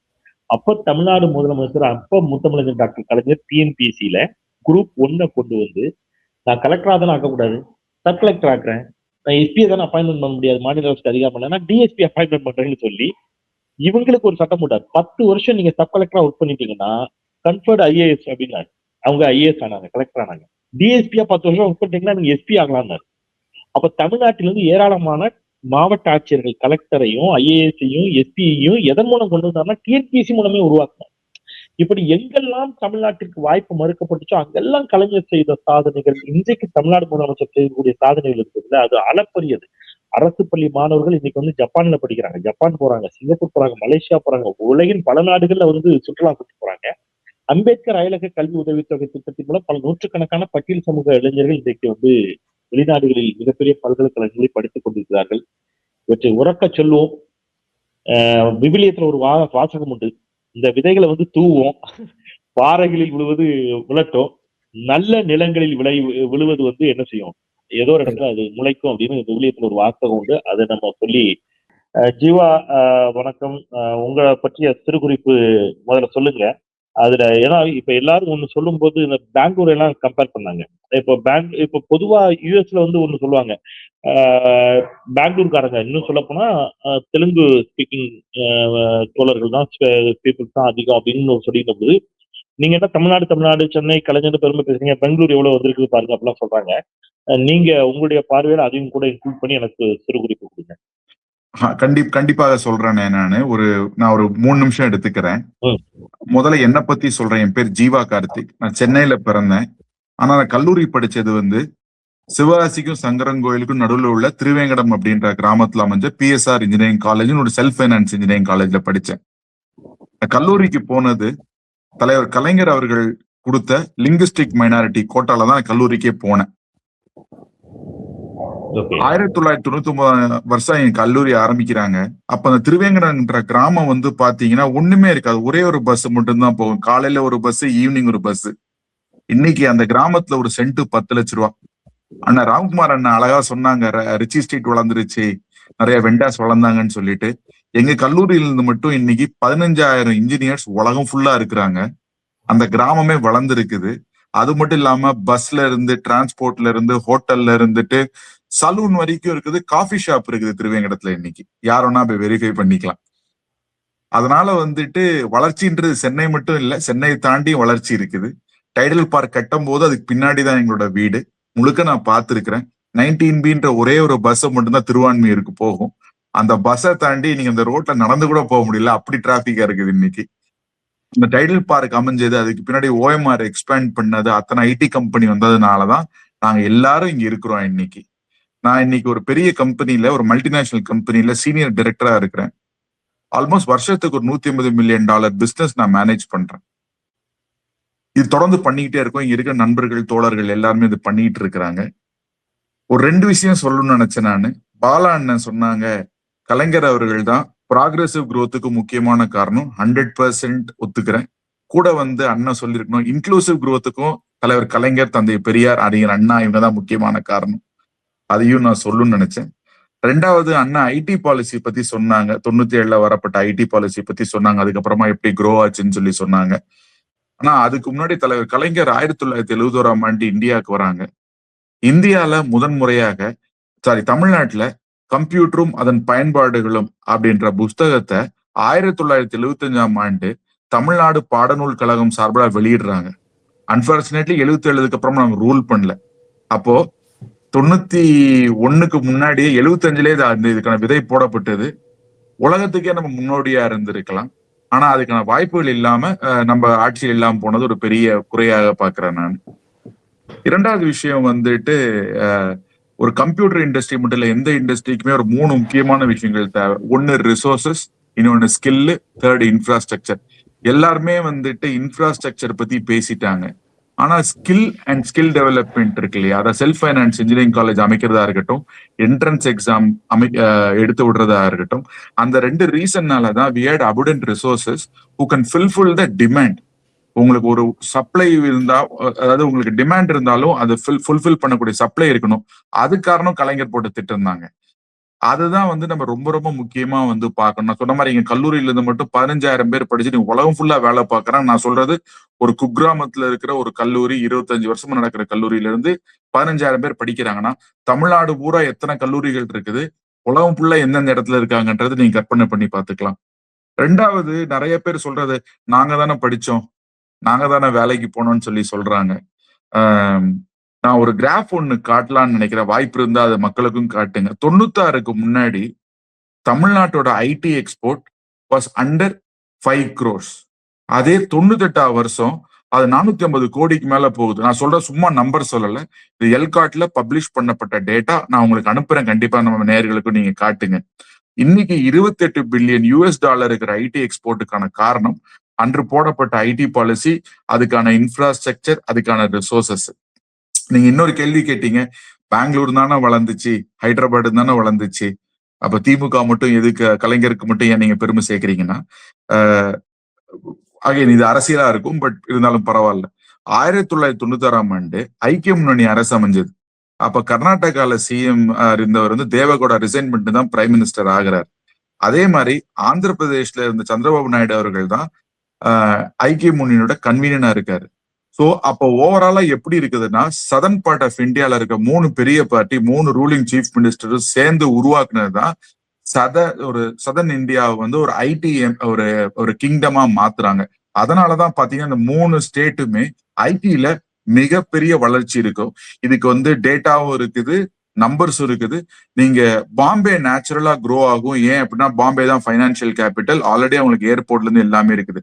ஆனா தமிழ்நாடோ கர்நாடகாவோ ஆந்திராவோ வளர்ந்தது 96க்கு அப்புறம் தான். அதுக்கு முக்கியமான காரணம் கலைஞர் கொண்டு வந்த ஐடி பாலிசியை அடாப்ட் பண்ணி ஆந்திராவும் சரி கர்நாடகாவும் சரி ஓவராலா ஒரு ஃப்ரெண்ட்ஸா இருந்ததுனால இந்த 3 ஸ்டேட்டு சேர்ந்து வளர்ந்துச்சு. அதுதான் முக்கியமான காரணமா பாக்குறேன். ஸோ ஓவராலா ரிசோர்ஸோட அப்லிஃப்ட்மெண்டா இருக்கட்டும், இன்க்ளூசிவ் குரோத்தா இருக்கட்டும், வாய்ப்புகள் அமைச்சதா இருக்கட்டும், இன்ஃப்ராஸ்ட்ரக்சர் ஏற்படுத்தி கொடுத்ததா இருக்கட்டும், ஒரு ஃபேவரபிளான பிசினஸ் கண்டிஷன்ஸ் எனேபிள் பண்ணதா இருக்கட்டும், இது அத்தனைக்கும் காரணம் தலைவர் கலைஞர், அதுக்கு முன்னாடி இருந்த அரசுகளும் சரி, இப்போ உள்ள தளபதி ஸ்டாலின் அவர்களுமே சரி, ஒரு நான் முதல்வன் மாதிரி திட்டங்களும் சரி, இன்னைக்கு வரைக்கும் பயன்பட்டே போகுது. We are just expanding and working on our strengths and we keep on improving on what we are doing good. அது ஒரு அருமையான விஷயம். நான் பர்சனலா லிங்குவிஸ்டிக் மைனாரிட்டி கோட்டால வந்திருந்தாலுமே அதுக்கான வாய்ப்புகள் எனக்கு இருந்துச்சு. அதை அமைச்சு கொடுத்தது தலைவர் கலைஞர் அவர்கள் ஏற்படுத்தின ஐடி பாலிசி. நானும் டைட்டில் பார்க்ல வேலை பார்த்திருக்கிறேன். I have very fond memories of that. 20 வருஷமா நான் 22 வருஷமா அமெரிக்கால இருக்கிறேன். அது காரணமும் நம்ம திராவிட அரசுகள் போட்டு கொடுத்த திட்டங்கள் தான். I am very proud of what I am today and I'm also ரொம்ப நன்றி கடனோட இருக்கிறேன். நான் மிக்க நன்றி இந்த வாய்ப்பு ஏற்படுத்தி இந்த மாதிரி சொல்றதுக்கான வாய்ப்பு கொடுத்ததுக்கு. நான் கலிபோர்னியா கார்த்திக் அவர்கிட்ட போறதுக்கு முன்னாடி கன்வே பண்ணி ஒரு விஷயத்த கன்வே பண்ணிட்டு போலாம்னு நினைக்கிறேன். இது இன்னைக்கு ஏன் பேசுபொருள் ஆக்கணும், எல்லாரும் ஏன் நினைக்கணும் என்று வருகின்ற நான் தொடக்கத்தில் ஒன்று சொன்னேன். நான் சமீபத்தில் இந்த ஐடி குறித்து பேசிய ஒரு வீடியோ மேபி தொடர்புடைய கவனத்திற்கும் வந்திருக்குன்னு நினைக்கிறேன். அதனுடைய ஒரு பகுதியை மட்டும் வெட்டி அதிகமாக பகிர்ந்தார்கள். அப்போ அதுல நான் பயன்படுத்திய வார்த்தை சிலருக்கு கடும் கோபத்தை ஏற்படுத்தியது. என்ற பர்சனலா சில நண்பர்கள் அழைத்து, நீங்க ஏன் அப்படி சொன்னீங்க, எங்களுக்கு எல்லாம் வருத்தம் அளிக்கிறது என்றெல்லாம் கூட சொன்னாங்க. அப்ப நான் சொன்னேன், என்னுடைய வார்த்தை உங்களை காயப்படுத்தியிருந்தால் அதற்கு நான் வருத்தம் தெரிவிப்பதற்கு எனக்கு எந்த தயக்கமும் இல்லை, அதுல ஒன்றும் பிரச்சனை இல்லை, அதனால ஒன்றும் கெட்டு போறது இல்லை. ஆனால் நீங்க எல்லோரும் எனக்கு ஒன்றை சொல்லுங்க, நான் உங்ககிட்ட சொன்னேன், அதை நான் இந்த போரம்ல பகிர்ந்துக்கணும்னு நினைக்கிறேன். ஒரு வார்த்தை, அது ஒரு பெரிய வார்த்தை இல்லை, உங்களுக்கு அது தட் மீன்ஸ் ஆங்கிலத்துல பிரெட் வின்னர்னு சொன்னோம்னா நீங்க அதை அப்படியே இங்கிலீஷ்ல டிரான்ஸ்லேட் பண்ணிட முடியாது. அந்த மாதிரியான ஒரு சொல்லாடலாக பயன்படுத்தப்பட்ட வார்த்தை இருந்தாலும் அது உங்களை காயப்படுத்திக்கலாம், அதுக்கான வருத்தம் வச்சுக்கோங்க, ஒன்றும் மாற்றுக்கிறது இல்லை.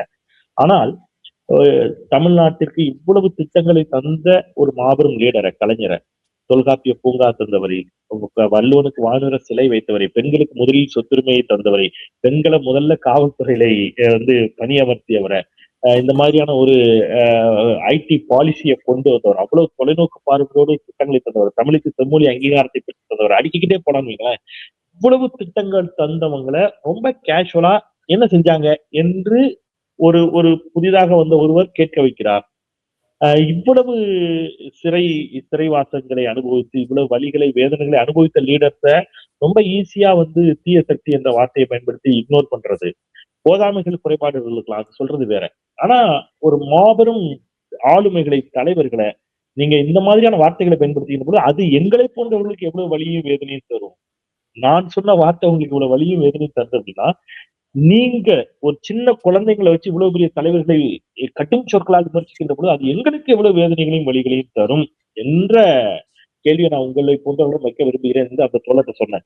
அதனால இன்னைக்கு இது உங்க அத்தனை பேருடைய வருகைக்கும் இந்த பதிவுக்கு காரணமும் நோக்கமும் என்ன அப்படின்னா, என்ன நடந்துச்சு அப்படிங்கிறத அடுத்த தலைமுறைக்கு கடத்தணும் அப்படிங்கிறதும், இதை புரிந்து கொள்ள மறுக்கின்ற ஒரு தலைமுறையின் மீது இருக்கக்கூடிய ஆற்றாமையும் கோபம் தான். அது என் வீட்டுல இருக்கக்கூடிய என் தம்பிகளின் மீது, என் குழந்தைகள் மீது வரக்கூடிய கோபம் போன்ற கோபம் தான் அது. பல பேருக்கு தங்களுடைய கேண்டிடேட் யாருன்னு தெரியல, பல பேருக்கு தங்களுடைய தொகுதி எதுன்னு தெரியல, பல பேருக்கு தங்கள் தொகுதியில் இருக்கக்கூடிய கேண்டிடேட் ஆனா பொண்ணான்னு தெரியல. ஆனால் ஒரு ரசிக மனநிலையில் வாக்களித்திருக்கிறார்கள் என்ற செய்தி வருகின்ற பொழுது, இவ்வளவு வளர்ச்சி திட்டங்களை தந்ததற்கு பதிலாக அவங்களும் சினிமாவில் நடிச்சிருக்கலாமோ அப்படின்னு தோணுச்சு. இனி வரக்கூடிய தலைமுறையில அடுத்தது வெறும் சினிமாவில் நடிச்சா போதுமா ஆட்சி பிடிக்கிறதுக்கு என்பது போன்ற கேள்விகள் எல்லாம் எழுந்துச்சு. அதனுடைய வெளிப்பாடு தான் இது. நன்றி. அது உங்ககிட்ட பகிர்ந்து கனிமொழி அவரிடம் வந்து சொல்லலாம் அப்படின்னு நினைக்கிறேன். நீங்க எங்க தமிழ்நாட்டை எந்த பகுதியை சேர்ந்தவர், இப்ப என்ன பண்ணிட்டு இருக்கிறீங்க அப்படிங்கிறத சொல்லுங்களேன். வணக்கம் தோழர். என்னுடைய பெயர் கனிமொழி. நீங்க ஏற்கனவே அறிமுகத்துல சொன்னீங்க. நான் பிறந்து வளர்ந்தது சென்னை. இருந்து அமெரிக்கா அப்படின்னு கிட்டத்தட்ட ஒரு 10 ஆண்டுகள் 13 ஆண்டுகளுக்கு மேல ஆயிருச்சு நான் இங்க வந்து.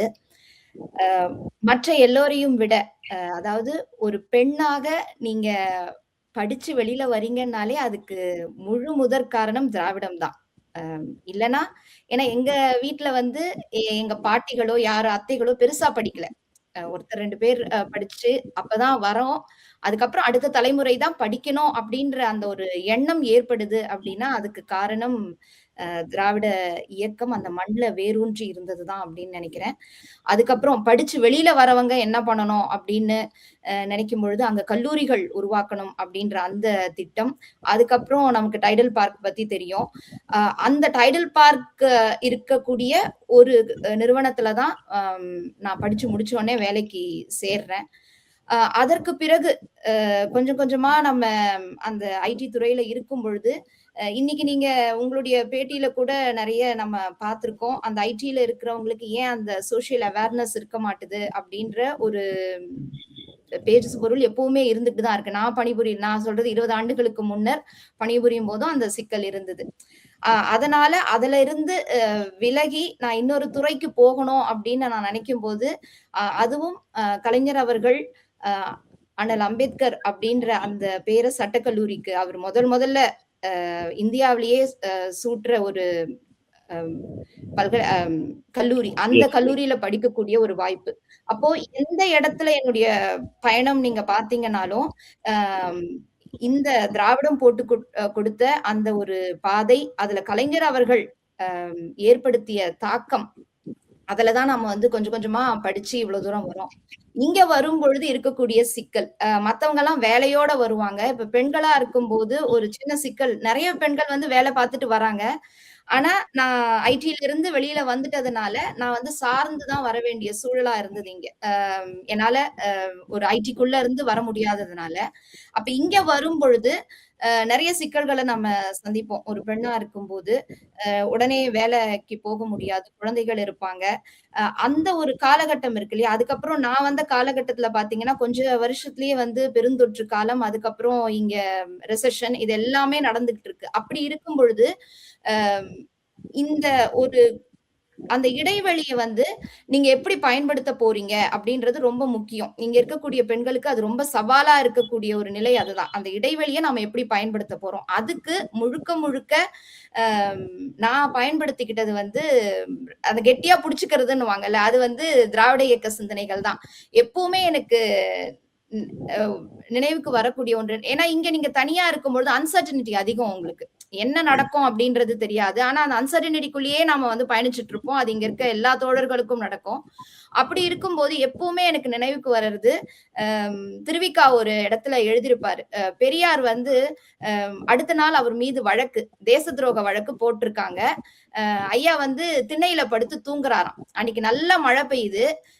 திருவிக்கா வந்து அடுத்த நாள் கேட்பாரு, என்னங்க மழை பெஞ்சது முந்தின நாள், நீங்க நல்லா தூங்குறீங்களே அந்த இரவு அப்படின்னும் போது, அப்படியா மழை பெஞ்சுதா அப்படின்னு கேட்பாராம். அப்ப திருவிக்கா ரொம்ப வியந்து எழுதியிருப்பாரு, இந்த ஆள் வந்து எப்படி இப்படி இருக்கிறார் இந்த மனிதர், அடுத்த நாள் வந்து அவர் மேல வழக்கு போட இருக்கு, அத போய் அவர் வந்து பார்க்கணும், ஆனா இன்னைக்கு இந்த இரவு இவ்வளவு நிம்மதியா தூங்க முடியுமா நீங்க வந்து திராவிட இயக்கம் நமக்கு வேலைக்கு உதவுச்சு அதெல்லாம் தாண்டி அந்த திராவிட இயக்க சிந்தனைகள் தனிப்பட்ட வாழ்க்கைக்கு எப்படி உதவுதுன்றதும் ரொம்ப முக்கியம். அடுத்த நாள் ஒரு தேச துரோக வழக்க சந்திக்க போற ஒரு தலைவருடைய தொண்டர்களாக இந்த அன்சர்டனிட்டியை நம்மளால நேவிகேட் பண்ண முடியும் அப்படின்ற ஒரு எண்ணம் எப்பவுமே எனக்குள்ள இருந்துகிட்டே இருக்கும். அதுதான் ரொம்ப முக்கியம்னு நினைக்கிறேன். குறிப்பா அவங்கள எழுத்தாளரா கொண்டு வந்து நிறுத்தி இருக்குது. கண்டிப்பா எழுதுறது படிக்கிறது எல்லாமே வந்து அதுவும் நீங்க அமெரிக்கால வந்தோடனே நாம நினைக்கிறோம் அமெரிக்கா வந்து ஒரு பெரிய வளர்ந்த நாடு அப்படின்ற வளர்ந்த நாடுதான். ஆனா நான் சென்னையில பிறந்து வளர்ந்தேன். எனக்கு ஜாதியை பற்றி அறிமுகம் எதுவுமே பெருசா தெரியாது. ஆனா இங்க வந்தோடனே என்ன சுத்தி சுத்தி கேட்கப்பட்ட எல்லா கேள்விகளும் என் ஜாதி குறித்துதான். அப்ப எனக்கு அது வந்து ரொம்ப ஒரு கேள்வியை கொடுத்தது. நாம இவ்வளவு படிச்சு இங்க வரோம், ஆனா நம்ம மக்கள் ஏன் இப்படி இருக்கிறாங்க? ஒரு வளர்ந்த நாட்டுல வந்துட்டு அங்க அமெரிக்காக்காரங்க யாரும் கேட்க மாட்டாங்க, அங்கேயும் நம்ம ஊர்க்காரங்க கேட்டு நம்ம ஊர்க்காரங்களா தான் சொல்றேன். அவங்க வந்து சுத்தி சுத்தி கேட்கிற கேள்வி. நீங்க ஒருத்தர் வந்து என்கிட்ட சொன்னாரு, நீங்க வந்து சென்னையில பிறந்து வளர்ந்தீங்களா? நாங்க சென்னையெல்லாம் தமிழ்நாட்டுல சேர்த்துக்கிறதே இல்லைன்னாரு. இவர் என்ன சென்னை வந்து தமிழ்நாட்டோட தலைநகரம், இவர் என்ன சேர்த்துக்காரு? இவர் வந்து 40 வருஷம் ஆகுது இங்க. அப்ப அந்த சிந்தனையோட போக்கு, ஏன்னா சென்னையில இருக்கிறவங்களுக்கு அந்த ஜாதி கலப்பு இருக்கும். அதனால அந்த சிந்தனை அவங்க பேசும்போதே நமக்கு அது வெளிப்படும். அது வந்து நம்மளுடைய பாதையே கொஞ்சம் மாத்துது. அப்ப இங்கேயும் பெரியார் தேவைப்படுகிறார், அம்பேத்கர் தேவைப்படுகிறார் அப்படின்னு இங்க இருக்கக்கூடிய தோழர்களோட நாம இணைஞ்சு பணியாற்றுறது. அப்ப இந்த சிந்தனை வந்து நம்மளை எவ்வளவு தூரம் கொண்டு வருது, எந்த சூழ்நிலையும் சமாளிக்கக்கூடிய ஒரு தெம்பை திராவிடம் கொடுக்குது. அது ரொம்ப முக்கியம்னு நினைக்கிறேன். நாம எந்த துறையில இருக்கிறோன்றதை தாண்டி எந்த துறையில இருந்தாலும் நாம எப்படி தனித்து இருக்கிறோம். நன்றி. ரொம்ப மகிழ்ச்சி. ஓகே, உங்களுடைய வேலை நிமிஷத்தை தாண்டி தனிப்பட்ட வாழ்க்கையிலும் எவ்வளவு துணிச்சலையும் எவ்வளவு எப்படி அதை வந்து எடுத்து போறது அப்படிங்கிறது திராவிடம் கொடுத்தது அப்படிங்கிறது, குறிப்பா அந்த தெரிவிக்க அவர்கள் பெரியாரை பற்றி எழுதிய குறிப்பு ரொம்ப சிறப்பா இருந்துச்சு. நான் முதல் சுற்று பார்வையா உங்களுடைய கருத்தை எடுத்துக்கிறேன். நான் மீண்டும் வரேன் தோழர். நம்முடைய நியூ ஜெர்சி பாலா இணைந்திருக்கிறார். பாலா வணக்கம், உங்களை பற்றிய சிறுகுறிப்பை கொடுங்க. அனைவருக்கும் வணக்கம். ஆனா உங்களுக்கும் வணக்கம். இப்ப நான் இங்க வந்து ஒரு 4 லட்சம் பேர் பணியாற்றக்கூடிய ஒரு பெரிய நிறுவனத்துல ஒரு டெலிவரி டைரக்டரா இருக்கேன். இந்த பாதை வந்து கடந்து வந்த பாதை வந்து நம்ம என்னைக்குமே நினைவு கூறணும். அந்த பாதையை அமைத்தவர்களையும் அந்த பாதையை உருவாக்க காரணமாக இருந்தவர்களும் நாம் என்றைக்கும் நினைவு கூறணும்னு நினைக்கிறேன். நான் பிறந்தது சென்னையில, வட சென்னையில புதுவண்ணாரப்பேட்டை பகுதி. அது எங்க அம்மாவோட ஊர். அப்புறம் வளர்ந்தது சென்னை மற்றும் வேலூர் மாவட்டம் ஆற்காடு. அங்க கல்வி பயின்றதெல்லாம் பாத்தீங்கன்னா அரசு பள்ளியில தான் கல்வி. அந்த கல்வி பாத்தீங்கன்னா நமக்கு ஒரு 1ஆம் வகுப்புல இருந்து 12ஆம் வகுப்பு வரைக்கும் பாத்தீங்கன்னா அரசு பள்ளியில நமக்கு உதவித்தொகை, அந்த உதவித்தொகை, புத்தகங்கள், இந்த மாதிரி பல ஒரு சலுகைகள், அதாவது உதவித்தொகை, உரிமை தொகையோட தான் நம்ம வந்து படிக்கிறோம். அதெல்லாம் காரணம் பார்த்தீங்கன்னா ஒரு 2000 வருடங்களாக நான் என்னைக்குமே சொல்றது நம்ம குடும்பத்திலையும் மற்ற நண்பர்கள்கிட்டையும், ஒரு 3000 வருடங்களுக்கு முன்பு ஆதன் என்று பானை ஓட்டிலே எழுதிய தமிழ் சமூகம் நாம். ஆனால் பார்த்தீங்கன்னா ஒரு 2000 வருட இடைவெளியில நமக்கு கல்வி மறுக்கப்படுது. ஒரு 100 வருடங்களுக்கு முன்னால் பார்த்தீங்கன்னா என்னுடைய தாத்தா வந்து படிக்கல, என்னுடைய தந்தையார் 10ஆம் வகுப்பு, அப்புறம் என்னுடைய அம்மா வந்து அவங்களுடைய சொந்த முயற்சினால ஒரு ஆசிரியையா மாறுறாங்க. அவர்களுக்கு வேலை போட்டு கொடுத்தது முத்தமிழறிஞர் டாக்டர் கலைஞர், ஒரு பள்ளி ஆசிரியராக அவங்களுக்கு வந்து வேலை. அதுக்கப்புறம் தான் குடும்ப சூழ்நிலை மாறுது, திமுக அரசாங்கம் கொடுத்த அந்த வேலை வாய்ப்புனால. அதுக்கப்புறம் பார்த்தீங்கன்னா நம்ம அரசு பள்ளியில படிக்கிறோம், நானும் என்னுடைய தம்பியும். 12ஆம் வகுப்பு வரைக்கும் நமக்கு வந்து அனைத்து விதமான ஒரு அரசு பள்ளியில படிக்கக்கூடிய மாணவர்களுக்கு என்னென்ன செய்ய முடியுமோ அத்தனை சலுகைகளையும் முத்தமிழறிஞர் டாக்டர் கலைஞர் தலைமையிலான அரசு செய்து கொடுக்குது. ஒரு 7 கிலோமீட்டருக்குள்ள ஒரு உயர்நிலை பள்ளி, 5 கிலோமீட்டருக்குள்ள ஒரு நடுநிலை பள்ளி, ஒரு 3 கிலோமீட்டருக்குள்ள ஒரு 5ஆம் வகுப்பு வரைக்கும் படிக்கக்கூடிய பள்ளி என்று அவங்க கண்டினியூஸா அது வந்து நான் இதை எப்பவுமே நம்முடைய நண்பர்களுக்கு சொல்றது வந்து ஒரு ப்ரொக்ரெசிவ் growth தமிழ்நாட்டில் வந்து மட்டும்தான் நீங்க பார்க்க முடியும். இந்த ப்ரொக்ரெசிவ் growthன்றது இந்த வருடத்துல இருந்து அடுத்த வருடம், அடுத்த வருடத்துல இருந்து அடுத்த வருடம் வந்து ஒரு லீனியர் ப்ரொக்ரெசிவ் growth வந்து தமிழ்நாட்டுல அமைச்சு கொடுத்துருக்காங்க. இப்ப நம்ம 12 வரைக்கும் வந்துடுறோம். 12க்கு அப்புறம் தான் சிக்கலே ஆரம்பிக்குது. ஏன்னா நமக்கு வழிகாட்ட கூட ஆள் இல்லை. இப்போ வந்து 12க்கு அப்புறம் எனக்கு வந்து பாத்தீங்கன்னா நம்ம தரமணியில இருக்கக்கூடிய சென்ட்ரல் பாலிடெக்னிக்ல ஒகேஷனல் கோர்ஸ் கிடைக்குது. எனக்கு அப்ப அதுதான் பெரிய கோர்ஸ், நமக்கு வந்து பெரிய சாதனை பண்ணிட்டோம் அப்படின்னு. 12ஆம் வகுப்புக்கு அப்புறம் இன்ஜினியரிங் போகணும்னு கூட சொல்லக்கூட ஆள் இல்லை. அதுக்கப்புறம் என்னுடைய மாமா வந்து அவங்க எல்லாருமே வந்து டிப்ளமா படிச்சு ஒரு வேலையில இருக்காங்க. அவங்கள ஒருத்தர் சொல்லும்போது இன்ஜினியரிங்னு ஒரு கோர்ஸ் இருக்கிறது, நமக்கு இன்ஜினியரிங் ஒரு படிப்பு இருக்கு, நம்ம அதை படிக்கலாம் அப்படின்னு ஒரு ஒரு சொல்லக்கூடிய ஒரு நிலை இருக்கு. அப்புறம் இன்ஜினியரிங் போறதுக்கு பல தடைகள் இருக்கு. அதுக்கு வந்து எக்ஸாம் இருக்கு, இந்த எக்ஸாமை கிளியர் பண்ணணும். அதுக்கப்புறம் பார்த்தீங்கன்னா அதுல குறைவான இடங்கள் தான் அரசு கல்லூரியில் இருக்கு. அரசு அதுக்கப்புறம் உங்களுக்கு தனியார் கல்லூரிகள்ல அரசு மூலியமா போகக்கூடிய ஒரு வாய்ப்பு கிடைக்கும் போதுதான் என்னை போன்றவர்கள் வந்து அந்த கல்லூரிக்குள்ள நுழைய முடியுது, இன்ஜினியரிங் கல்லூரிக்குள்ள. இல்லைன்னா அது வந்து நீங்க கிட்டத்தட்ட ஒரு உங்களுடைய டொனேஷன் கட்டியோ போகக்கூடிய ஒரு சூழ்நிலை இருக்கும்போது அந்த இடத்துல ஒரு டாக்டர் கலைஞர் அவர்கள் வந்து அந்த இதை ரத்து செய்யறாரு, நுழைவுத் தேர்வை ரத்து செய்யறாரு. அப்புறம் வந்து அரசு உதவி பெறக்கூடிய இடங்களுக்கு அவங்க மிக குறைவான பணம், அதாவது வருடத்திற்கு 12,500 ரூபாய் அந்த கட்டினா போதும் அப்படின்னு சொல்லி அந்த இன்ஜினியரிங் கல்லூரியில் வைக்கிறாங்க. இதெல்லாம் நீங்க வந்து பண்ணதுனாலதான் வந்து ஒரு ஒடுக்கப்பட்ட அடித்தட்டு சமூகத்துல இருக்கக்கூடிய என்னை போன்றவர்கள் வந்து மேல வரக்கூடிய ஒரு கல்வி பெற்று ஒரு ஒரு முன்னேறக்கூடிய ஒரு சூழல் உருவாகுது. இப்போ கல்வி இன்ஜினியரிங்ல கல்வி பயின்றாச்சு. இப்போ இன்ஜினியரிங்ல கல்வி பயின்றதுக்கு அப்புறம் ஒரு வேலை.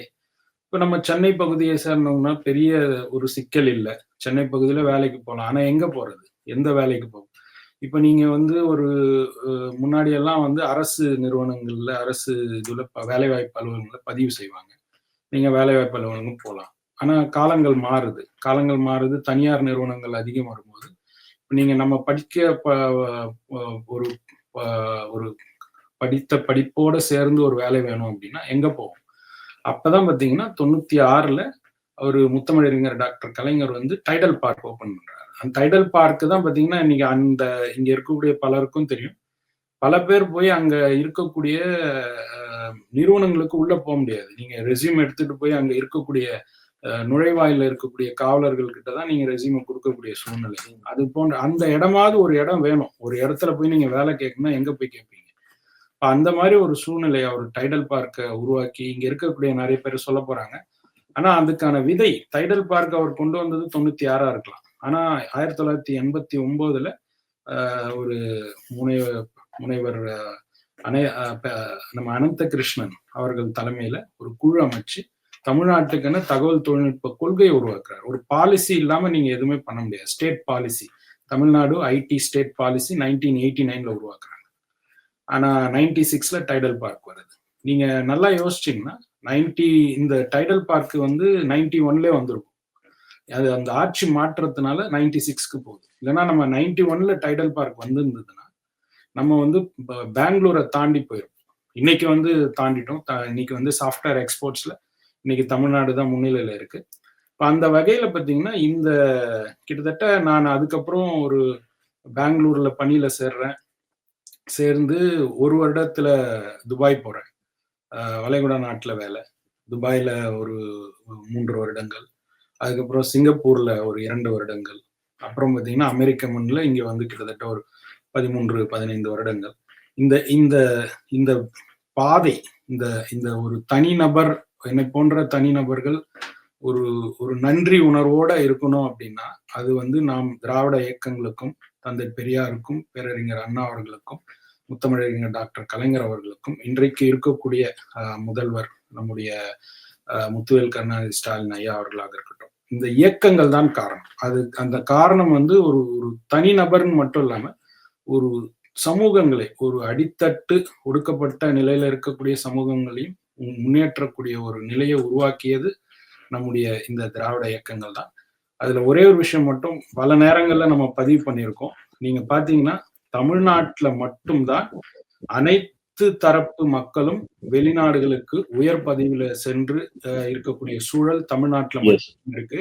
நீங்க இங்க இருக்கக்கூடிய மக்கள் யார்கிட்ட வேணா கேட்கலாம். வட மாநிலத்துல இருந்து வரவங்க வந்து நீங்க அவர்களுடைய லாஸ்ட் நேம் வச்சு நீங்க சொல்லிடலாம் அவங்க எந்த சமூகத்தை சேர்ந்தவங்க இருப்பாங்க.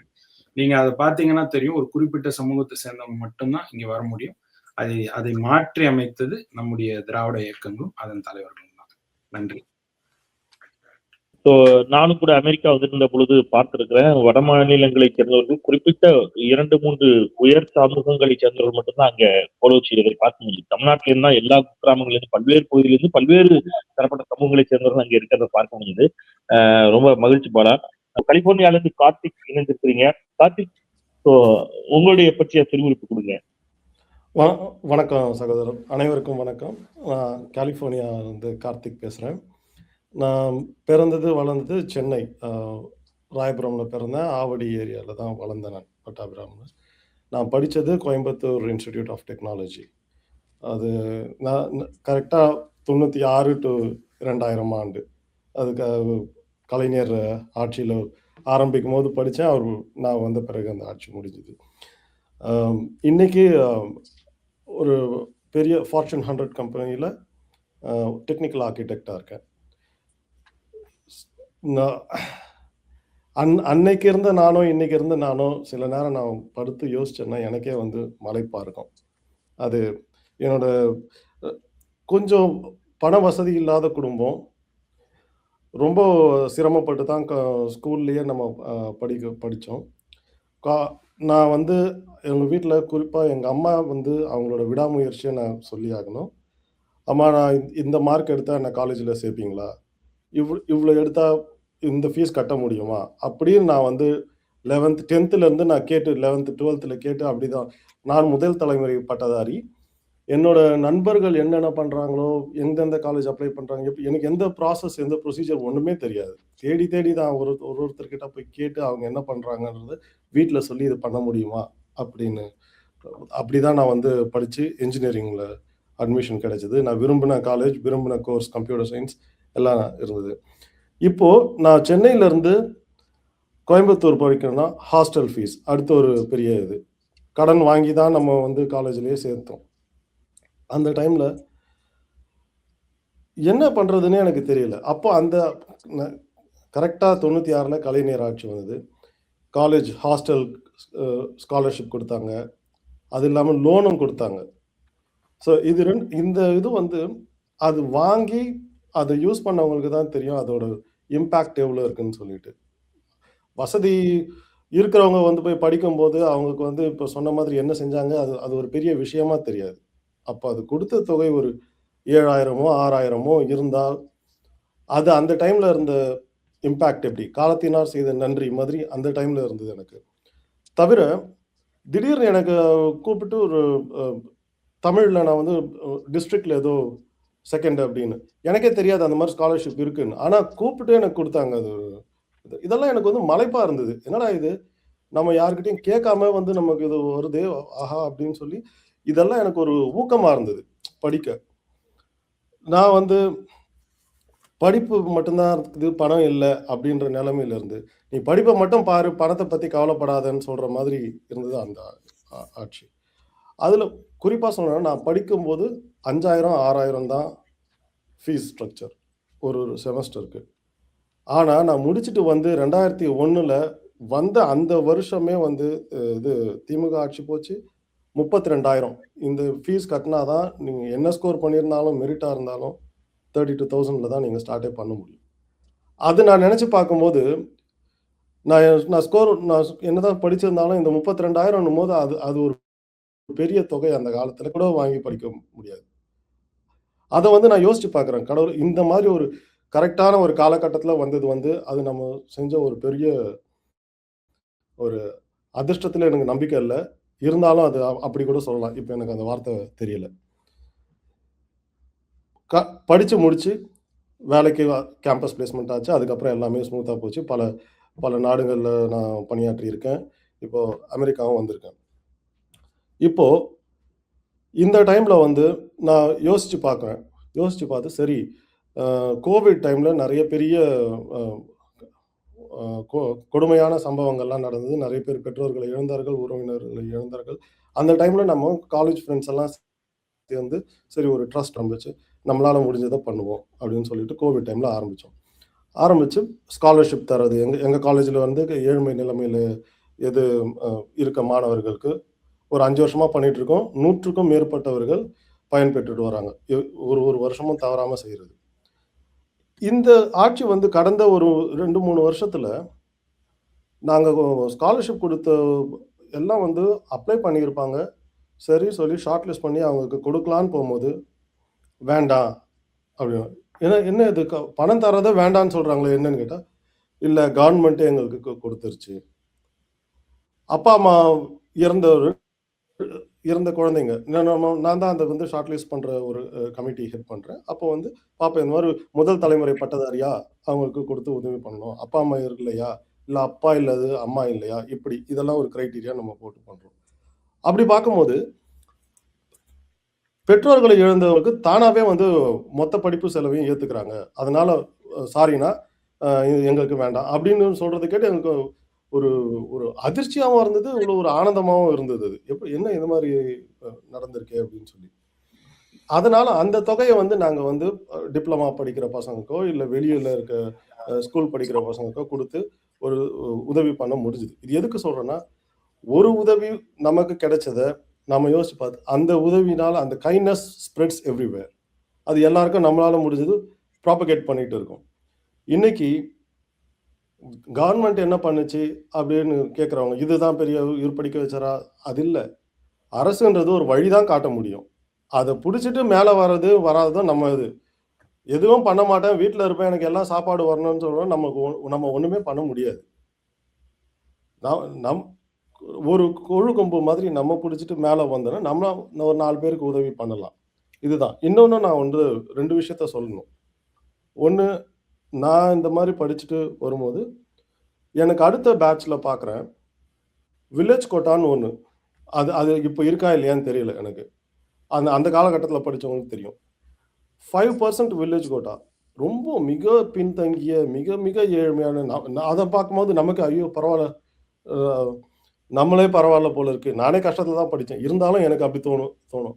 அந்த மாதிரி ஒரு மாணவர்களை யோசிச்சு அவங்களுக்கு என்ன வாக்கு இருக்கா, அவங்க வந்து என்ன வெளியே வந்து பேச முடியுமா, இந்த மாதிரி அவங்களோட இதை எதிர்ப்பை காட்ட முடியும், எதுவும் இல்லை. அந்த மாதிரி ஜனங்களுக்கு வாக்கு போடலையோ வாக்கு இருக்கோ இல்லையோ, நீ என்னை வந்து புகழ்ந்து பேசுறியோ இகழ்ந்து பேசுறியோ கவலை இல்லாம அனைத்து மக்களையும் போய் சேரணும்னு போடுறது தான், அதுதான் ஒரு திட்டம், அதுதான் ஒரு அரசு பண்ண முடியும். அந்த மாதிரி பயன் பெற்றவர்கள் வந்து அடுத்த தலைமுறைக்கு கடத்தினாதான் முன்னாடி என்ன நடந்திருக்குன்னு சொல்லும் தெரியும்.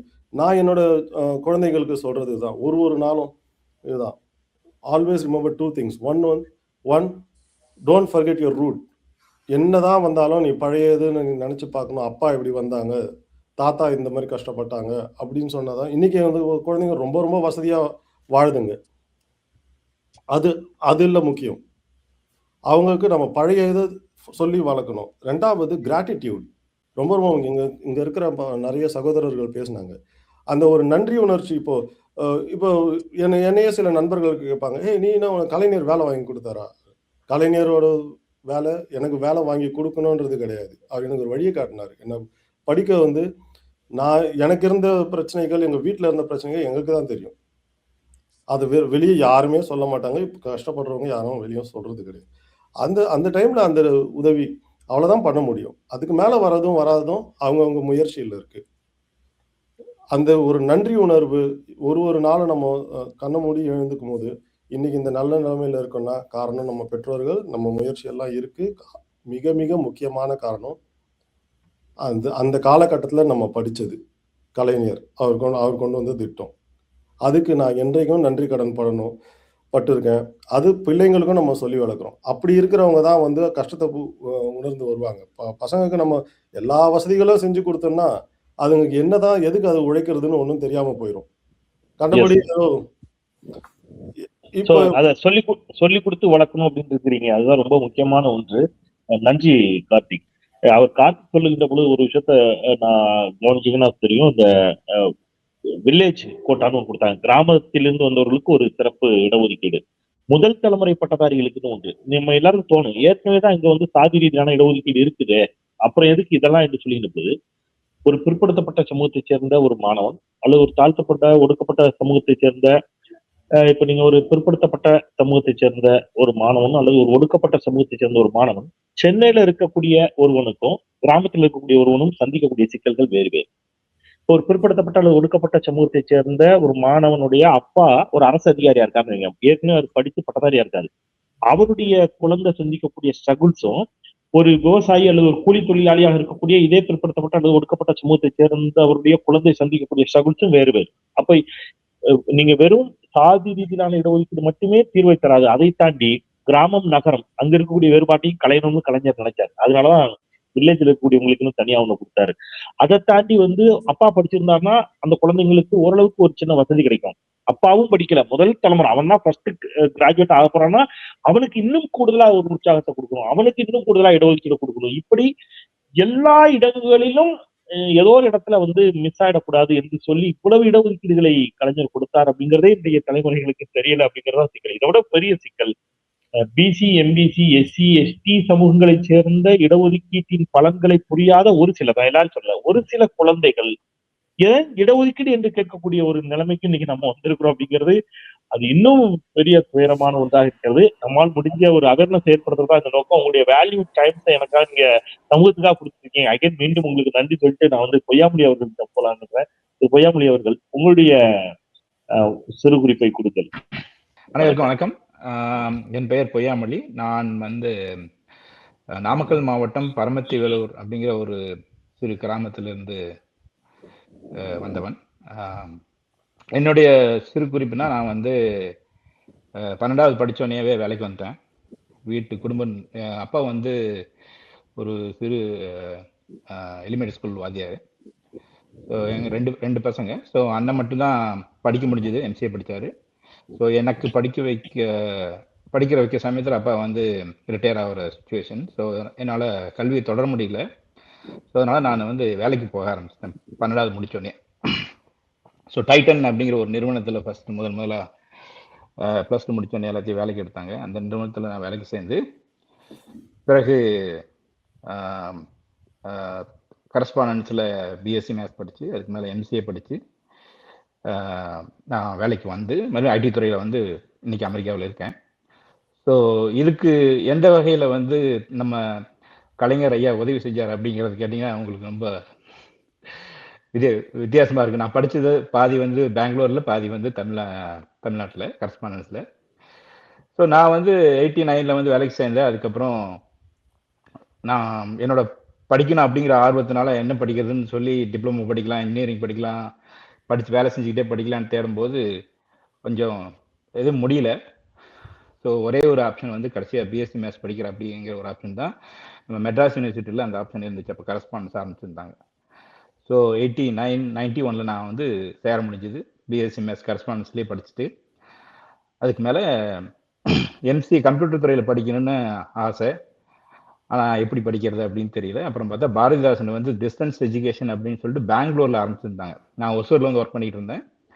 பெங்களூரில் 3 நாளில் வகுப்பு நடக்கும். Friday off day, Saturday, Sunday நடக்கும்.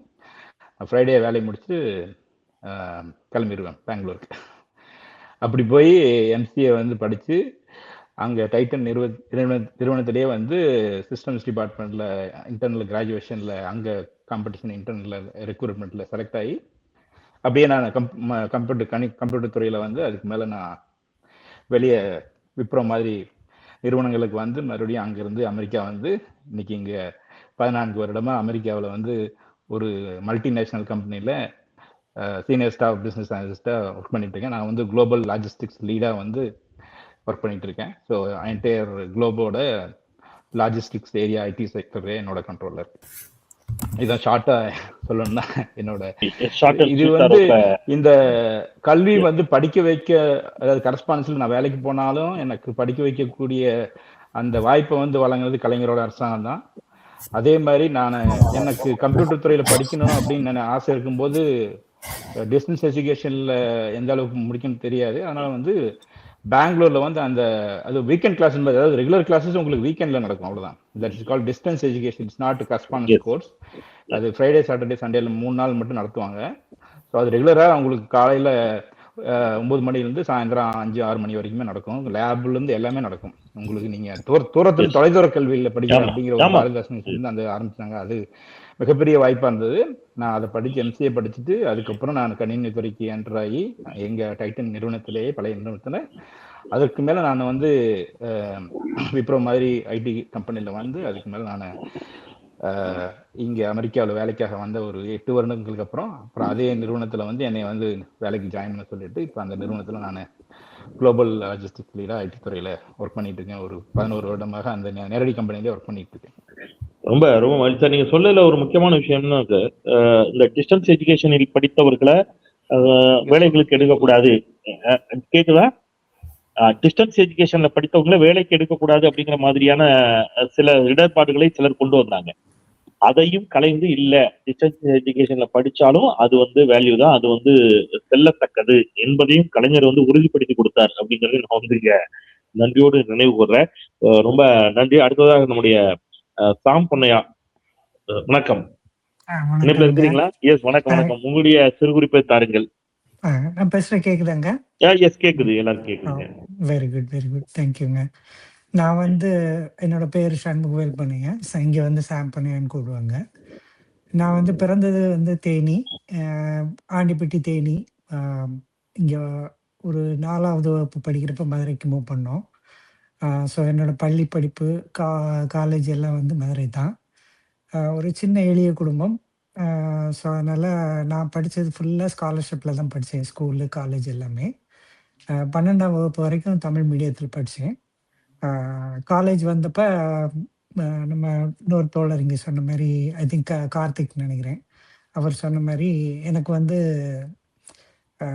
என்ன ஸ்காலர்ஷிப் கிடைச்சாலும் எனக்கு வந்து ஹாஸ்டலில் போய் தங்கி படிக்க முடியாது. ஸோ வெளியூரில் எங்கே காலேஜ் கிடைச்சாலும் போக முடியாது. எனக்கு மெட்ராஸில் போய் படிக்கணும்னு ரொம்ப ஆசை. பட் வந்து ஐ குட். ஸோ மதுரையில் தியாகராஜர் பொறியியல் கல்லூரியிலே நான் ஜாயின் பண்ணேன், படித்தேன். அப்போ தான் கரெக்டாக கம்ப்யூட்டர் சயின்ஸ் ஆரம்பித்தது. ஸோ எனக்கு வந்து ரொம்ப ரொம்ப கரெக்டாக அது அமைஞ்சது. ஸோ நல்லா அதில் படிச்சுட்டு நான் வந்து வெளியே வந்தோடனே அப்போ தான் வந்து ஐடி வந்து 90யோட பிகினிங். அப்போ தான் ஐடிஸ் வந்து கொஞ்சம் கொஞ்சமாக ஐடி கம்பெனிஸ்லாம் வர ஆரம்பிக்குது. எனக்கு வந்து கலைஞரோட முக்கியமான 2-3 விஷயங்கள் வந்து எனக்கு ரொம்ப உதவியாக இருந்தது. ஃபர்ஸ்ட் வந்து இந்த ஸ்காலர்ஷிப்பு, பஸ் பாஸ், இலவச பஸ் பாஸு. தென் இந்த ஐடிக்கு கம்ப்யூட்டர் வந்து அவர் 80ஸ்லேயே வந்து தமிழ் பாடநூலில் ஒரு கம்ப்யூட்டர் புக்கு அறிமுகப்படுத்தினார். ஸோ அவரோட விஷன் வந்து எனக்கு எப்படி ஹெல்ப் ஆச்சுன்னா, நம்மளோட ஃபியூச்சர் ஜென்ரேஷனுக்கு புதுசாக ஒரு டெக்னாலஜி இன்ட்ரடியூஸ் பண்ணுற விஷன் வந்து 70ஸ்ல அவருக்கு இருந்தனால அது வந்து நம்மளுக்கு வந்து 90ஸ்ல வந்து நடைமுறைக்கு வந்து நமக்கு வந்து கைமேல பலன் மாதிரி அந்த மிடில் கிளாஸ் எல்லாருக்கும் ஒரு சரியான கை கொடுத்து உதவிச்சு இருந்தது. ஸோ எனக்கு 90ஸ்ல வந்து நான் H1 ஆரம்பித்த உடனே இங்கே வந்தேன், நான் அமெரிக்கா வந்தேன். காலேஜ் படிப்பு கொஞ்சம் சிரமமாக இருந்துச்சு, தமிழ் மீடியம்லேருந்து இங்கிலீஷ் மீடியம் போனது. பட் வந்து இட் வாஸ் வெரி என்ஜாயபிள். ஏன்னா நான் வந்து படித்து முன்னேறணுன்ற அந்த ஒரு வெறி இருந்தனால நான் வந்து நல்லா படித்து வந்தேன். இங்கே H1ல ஃபர்ஸ்ட் வந்தேன். வால் ஸ்ட்ரீட்டுக்கு வந்து எனக்கு ஒரு பெரிய பேங்க்கில் வேலை கிடைச்சது கன்சல்டண்ட்டாக. ஸோ அதுலேருந்து வந்து ஐம் டூயிங் குட். நியூ ஜெர்சியில் தான் நான் வந்து கிட்டத்தட்ட இப்போ 25 இயர்ஸாக இருக்கேன். ஸோ என்னோட வளர்ச்சிக்கு வந்து திராவிட சிந்தனைகள் வந்து ரொம்ப உதவியாக இருந்தது. அந்த இலவச பஸ் பாஸ் கொடுக்குறதுலேருந்து, ஸ்காலர்ஷிப் கொடுக்குறதுலேருந்து, நம்ம அறிஞர் அண்ணா அவங்க பண்ண இருமொழி கொள்கை, இந்த ஆங்கிலம் வந்து ரொம்ப உதவியாக இருந்தது. இல்லாட்டி நான் வால் ஸ்ட்ரீட் பக்கம் வந்திருக்கவே முடியாது கண்டிப்பாக. அதனால் தமிழ் மீடியத்தில் படிச்சுட்டு காலேஜ் படிச்சுட்டு இங்கே வந்து வர்றதுக்கு அந்த ஆங்கிலமும் ரொம்ப உதவியாக இருந்தது. அதை உண்மையிலே நான் ரொம்ப நன்றியோட நினைவு கூறுறேன். கலைஞரும் அண்ணாவும் என்னோட வளர்ச்சிக்கு ரொம்ப உறுதுணையாக இருந்தவங்க. நன்றி. நன்றி. நன்றி மறப்பது நன்றன்று என்று சொல்வார்கள். அத்தனை பேரும் அந்த நன்றியை சொல்றீங்க. அதுதான் ரொம்ப மகிழ்ச்சி. அவரு அழகா அலெக்ஸ் கார்த்திக் சொல்லியிருந்த கூட சொன்னாரு. ஜெயரஞ்சன் சார் கூட அதை அடிக்கடி சொல்லுவாரு. நீங்களா படிக்க வச்சுன்னா, படிக்கிறதுக்கு பள்ளிக்கூடம் கட்டி கொடுப்போம், புத்தகம் கொடுப்போம், நீ தான் படிக்க முடியும். நீங்களா படியா உனக்கு போய் நாங்களா பரிச்சை எழுத முடியும் அப்படின்னு கேட்பாரு. அந்த மாதிரி திட்டங்களை கொடுத்துருக்காங்க, அதை நாங்க பயன்படுத்தி இருக்கிறோம். அதற்கு நீங்கள் நன்றி கடன் பட்டிருக்கிறோம் அப்படிங்கிறத நீங்க சொன்னீங்க. நான் ராம்குமார்ட்ட போயிட்டு வந்துடுறேன். திரு ராம்குமார், எஸ், நான் இப்போ உங்ககிட்ட போறதுக்கு முன்னாடி இப்போ பாலா சொன்ன ஒரு விஷயம் தான். இந்த 89 ஐடி பாலிசி இதெல்லாம் சொல்லுகின்ற பொழுது 70களிலேயே கணினியை பற்றிய புத்தகத்தை வந்து தமிழ்நாடு அரசு பாடநூல் கழகத்தின் மூலம் கலைஞர் கொண்டு வந்தார் அப்படிங்கிறத நம்ம பார்க்கிறோம். இதெல்லாம் எடுத்து சொல்லிக்கின்ற பொழுது இன்றைக்கு சமூக வலைதளங்களை நீங்க பார்த்திருப்பீங்க. ஆமா சொல்லுங்க, கலைஞர் தான் கம்ப்யூட்டரே கண்டுபிடிச்சாருன்னு சொல்லுங்க, கலைஞர் தான் ஜாவாவை கண்டுபிடிச்சாருன்னு சொல்லுங்க, ஆரக்கிளை கண்டுபிடிச்சாருன்னு சொல்லுங்கிற மாதிரி அதை நகைப்பிற்குரியதாக, ஒரு மாபெரும் சாதனையை நகைப்பிற்குரியதாக மாற்றக்கூடிய ஒரு போக்க பார்க்க முடிகிறது. அது ரொம்ப வேதனையை தருகிறது. அரசியல் காழ்ப்போடு அல்லது அரசியல் விருப்பு வெறுப்புகளோடு தலைவருடைய மாபெரும் சாதனைகளை ரொம்ப அப்படி புறந்தள்ளிட்டு போற ஒரு சமூகத்தை பார்க்கின்ற பொழுது அது வேதனையை தெரிகிறது. அந்த இடத்துல இருந்தா அந்த நிகழ்ச்சியுடைய நோக்கமும் அதுவாகத்தான் இருந்துச்சு அப்படிங்கிறதுனால திரு ராம்குமார், உங்களுடைய வருகைக்கு நன்றி. நீங்க உங்களுடைய சிறுகுறிப்பை கொடுங்க. வணக்கம்ண்ணே. என்னோட சொந்த ஊர் வந்து ராஜபாளையம் பக்கத்துல ஒரு கிராமம். எங்க அப்பா வந்து டீச்சரா இருந்தாங்க, பிளஸ் விவசாயம் நடந்துச்சு. நான் வந்து இங்க ஒரு 10-11 வருஷம் ஆகுது. ஒரு பெரிய ஐடி இண்டஸ்ட்ரியில வந்து சீஃப் ஆர்கிடெக்டாகவும் ஏஐ லீடராகவும் இருக்கிறேன். என்னோட ஆரம்ப காலங்களில் பார்த்தீங்கன்னா விவசாயம் சார்ந்த பின்னணி தான். அதனால சின்ன பிள்ளையில இருந்தே பெரும்பாலும் காடு கரைகள் எங்க விவசாயம் இந்த மாதிரி தெரிஞ்சுக்கிட்டே இருந்த ஒரு பையன். எனக்கு பியர் கம்பேரிஷன் வந்து பெருசா யாருமே கிடையாது. எங்க பெரியமாங்கெல்லாம் டிராக்டர் ஓட்டுறாங்க, பெருசா எங்க அப்பா படிச்சிருந்தாரு. பட் எங்க கூட வந்து யாரும் பெருசா படின்னு சொல்றதுக்கு ஆள் இல்லை. பிளஸ் ஐடி தொழிலுக்கு முன்னாடியேவும் விவசாயத்துல வந்து நமக்கு கலைஞர் கொண்டு வந்த திட்டம் வந்து நமக்கு ரொம்ப பயனுள்ளதா இருந்துச்சு. இலவச மின்சாரம் எல்லாருக்கும் தெரியுமா என்னன்னு தெரியல. இந்த குவைத் வாரப்ப வந்து டீசல் எல்லாம் வாங்குறது ரொம்ப கஷ்டம். ஒரு ஆளுக்கு வந்து 5 லிட்டர் தான் தருவாங்க. அப்படிங்கும்போது நாங்கள் வந்து நைட்டு ஆஃப்டர் ஸ்கூல் போயிட்டு ஒரு 5 லிட்டராக கலெக்ட் பண்ணால் வீக்லி வந்து நமக்கு ஒரு 20 லிட்டரு 25 லிட்டரு சேரும். அதை கொண்டு போய் கொடுத்தாதான் ஒரு வாரத்துக்கு வந்து தண்ணி பாய்ச்ச முடியும். ஸோ அதனால எங்கள் ஊர்லேருந்து கிட்டத்தட்ட ஒரு 12 கிலோமீட்டருக்கு சைக்கிள் மிதிச்சு கொண்டு போய் டீசல் கொடுத்துட்டு அப்படி வந்தோம். அப்படிங்கும்போது ஒரு பீரியட்ல வந்து கலைஞர் கொண்டு வந்த இலவச மின்சார திட்டத்தினால அந்த ஒரு பெரிய சுமை வந்து குறைஞ்சிச்சு. அந்த சுமை குறைஞ்சதுனால நமக்கு தேவையில்லாம வேஸ்ட் பண்ற டைம் வந்து நமக்கு படிப்புலையோ இல்லை வேற ஏதாவது ஒரு இதுலயோ நம்மளால பயன்பட்டுச்சு. அதை நம்ம எஃபெக்டிவா யூஸ் பண்ணோமா அப்படின்றது 2வது கேள்வி. ஆனா அது வந்து பயன்பட்டுச்சு. 2வது வந்து படிச்சு முடிச்சுட்டு வரும்போது 97ல தலைவர் கலைஞர் கொண்டு வந்த ஐடி பாலிசி, அது பிளஸ் டைடல் பார்க், இது 2 தான் எனக்கும் மற்றவங்க மாதிரி என்ட்ரி பாயிண்டா இருந்துச்சு. அந்த நேரத்துல தோழர் பாலா சொன்ன மாதிரி நிறைய ஐடி நிறுவனங்கள்ல நம்ம போய் ரெஸ்யூம் மட்டும்தான் கொடுத்துட்டு வர முடியும். வெளியில உள்ள செக்யூரிட்டி கிட்ட கொடுத்துட்டு வர முடியும். அவங்க நம்ம இந்த சைடு வந்த உடனே அது குப்பைக்கு போயிடும். ஸோ அப்படித்தான் இருந்துச்சு. அதுக்கப்புறம் ஒரு குறிப்பிட்ட ஒரு இந்த மாதிரி நிறைய நம்ம மக்கள் நம்ம பசங்க வந்து நிறைய போகலை. அப்படிங்கும்போது அப்போ ஐடி மினிஸ்டர் சரியா ஞாபகம் இல்லை, திரு ஆற்காடு வீராசாமியா யாருன்னு தெரியல. அப்போ வந்து அவங்க ஒரு சட்டப்பேரவையில் வந்து ஒரு தடவை பேசினாங்க. இந்த மாதிரி நம்ம தமிழ்நாட்டு மாணவர்களுக்கு குறிப்பாக கிராமப்புறங்கள்லேருந்து வந்த மாணவங்களுக்கு கம்யூனிகேஷன் ஸ்கில் இல்லை, அந்த மாதிரி இல்லை அப்படின்னு சொல்லி நீங்கள் வந்து ஒதுக்கக்கூடாது. You should give privilege to all the state and academia வந்து யூ ஷுட் நாட் ட்ரீட். டெக்னிக்கலாக வந்து if they are good you can டேக்குங்கும் போது எல்காட் அந்த நம்ம டைடல் பார்க் டிட்கோ அண்ட் எல்காட் அவங்க வந்து they just formed a committee and they spoke. அதுக்கப்புறம் வந்து நிறைய கம்பெனிஸ் வந்துச்சு, போலாரிஸ் அந்த மாதிரி நிறைய கம்பெனிஸ் வெளியில் போய் அனிமேஷன் கம்பெனிஸ்லாம் வந்து சோழிங்கநல்லூரில் ஆரம்பித்தாங்க. நிறைய பேர் வந்தாங்க. இது டைரக்ட் ரெவென்யூன்றதை விட இன்டைரக்டாக நிறையா பிஸ்னஸஸ் வந்து சென்னையில் கொண்டு வந்துச்சு. குறிப்பா பாத்தீங்கன்னா OMRல ஐடி சார்ந்த தொழில்கள், அந்த ஐடி தொழிலாளர்களுக்கு சப்போர்ட்டிங் ஆக்டிவிட்டிஸ், டிரான்ஸ்போர்ட், எத்தனை பேர் புது ஆட்டோ வாங்கி ஓட்டினவங்க இருக்கிறாங்க, பஸ்ஸஸ் டிரான்ஸ்போர்ட் பண்ணவங்க இருக்கிறாங்க, ஃபுட் டெலிவரிஸ், ஃபுட்டு, அந்த மாதிரி நிறையா வந்துச்சு. அதே மாதிரி ரிச்சி ஸ்ட்ரீட்லாம் போனீங்கன்னா முதல்ல எல்லாம் ஐடி வர்றதுக்கு முன்னாடிலாம் ரொம்ப குறிப்பிட்ட எலக்ட்ரானிக் சாமான் தான் இருக்கும். அதுக்கப்புறம் தான் கம்ப்யூட்டர் ஸ்பேர் பார்ட்ஸ் தொழில், நிறைய எலக்ட்ரானிக்ஸ் தொழில், இந்த மாதிரி நிறைய வந்துச்சு. அது கிராஜுவலாக க்ரோ ஆகிட்டே இருக்கும்போது ஒரு ஸ்டேஜில் நின்றல, அது வந்து கண்டினியூஸாக க்ரோ ஆகிட்டே இருந்துச்சு. புதுசாக தொழில்கள் வந்துக்கிட்டே இருந்துச்சு. அதுக்கப்புறம் we have more room to grow. ஒரு இண்டஸ்ட்ரின்னு இல்லாமல் பல டைடல் பார்க்கோட நின்றல, அடுத்தடுத்து வந்த அரசாங்கங்கள் வந்து புதுசாக கம்பெனியில் கொண்டு வந்து இன்வெஸ்ட் பண்ண வச்சாங்க. அதனால எத்தனை பேர் கம்ப்யூட்டர் படித்தாலும் அத்தனை பேரில் ஒரு குறிப்பிட்ட சதவீதத்தில் அவங்களுக்கு வேலை கிடைச்சிக்கிட்டே இருந்துச்சு. அதுக்கப்புறம் என்னை மாதிரி நானுமே வந்து ஒரு பிற்படுத்தப்பட்ட கோட்டாவில் தான் நான் வந்து படித்து வந்தேன். அப்படிங்கும்போது நம்மளும் வந்து பெருசாக பியர் கம்பேரிஷன் இல்லை, வந்து கஷ்டப்பட்டு படித்து வேலை பார்த்து வந்தாச்சு. வந்துட்டு இங்கே வந்த பிறகும் ஸ்டில் வி ஹேவ், அங்கே எப்படி ஆரம்பத்தில் 0ல் ஆரம்பித்தோமோ அதே இதுதான் அமெரிக்கா வந்த பிறகு.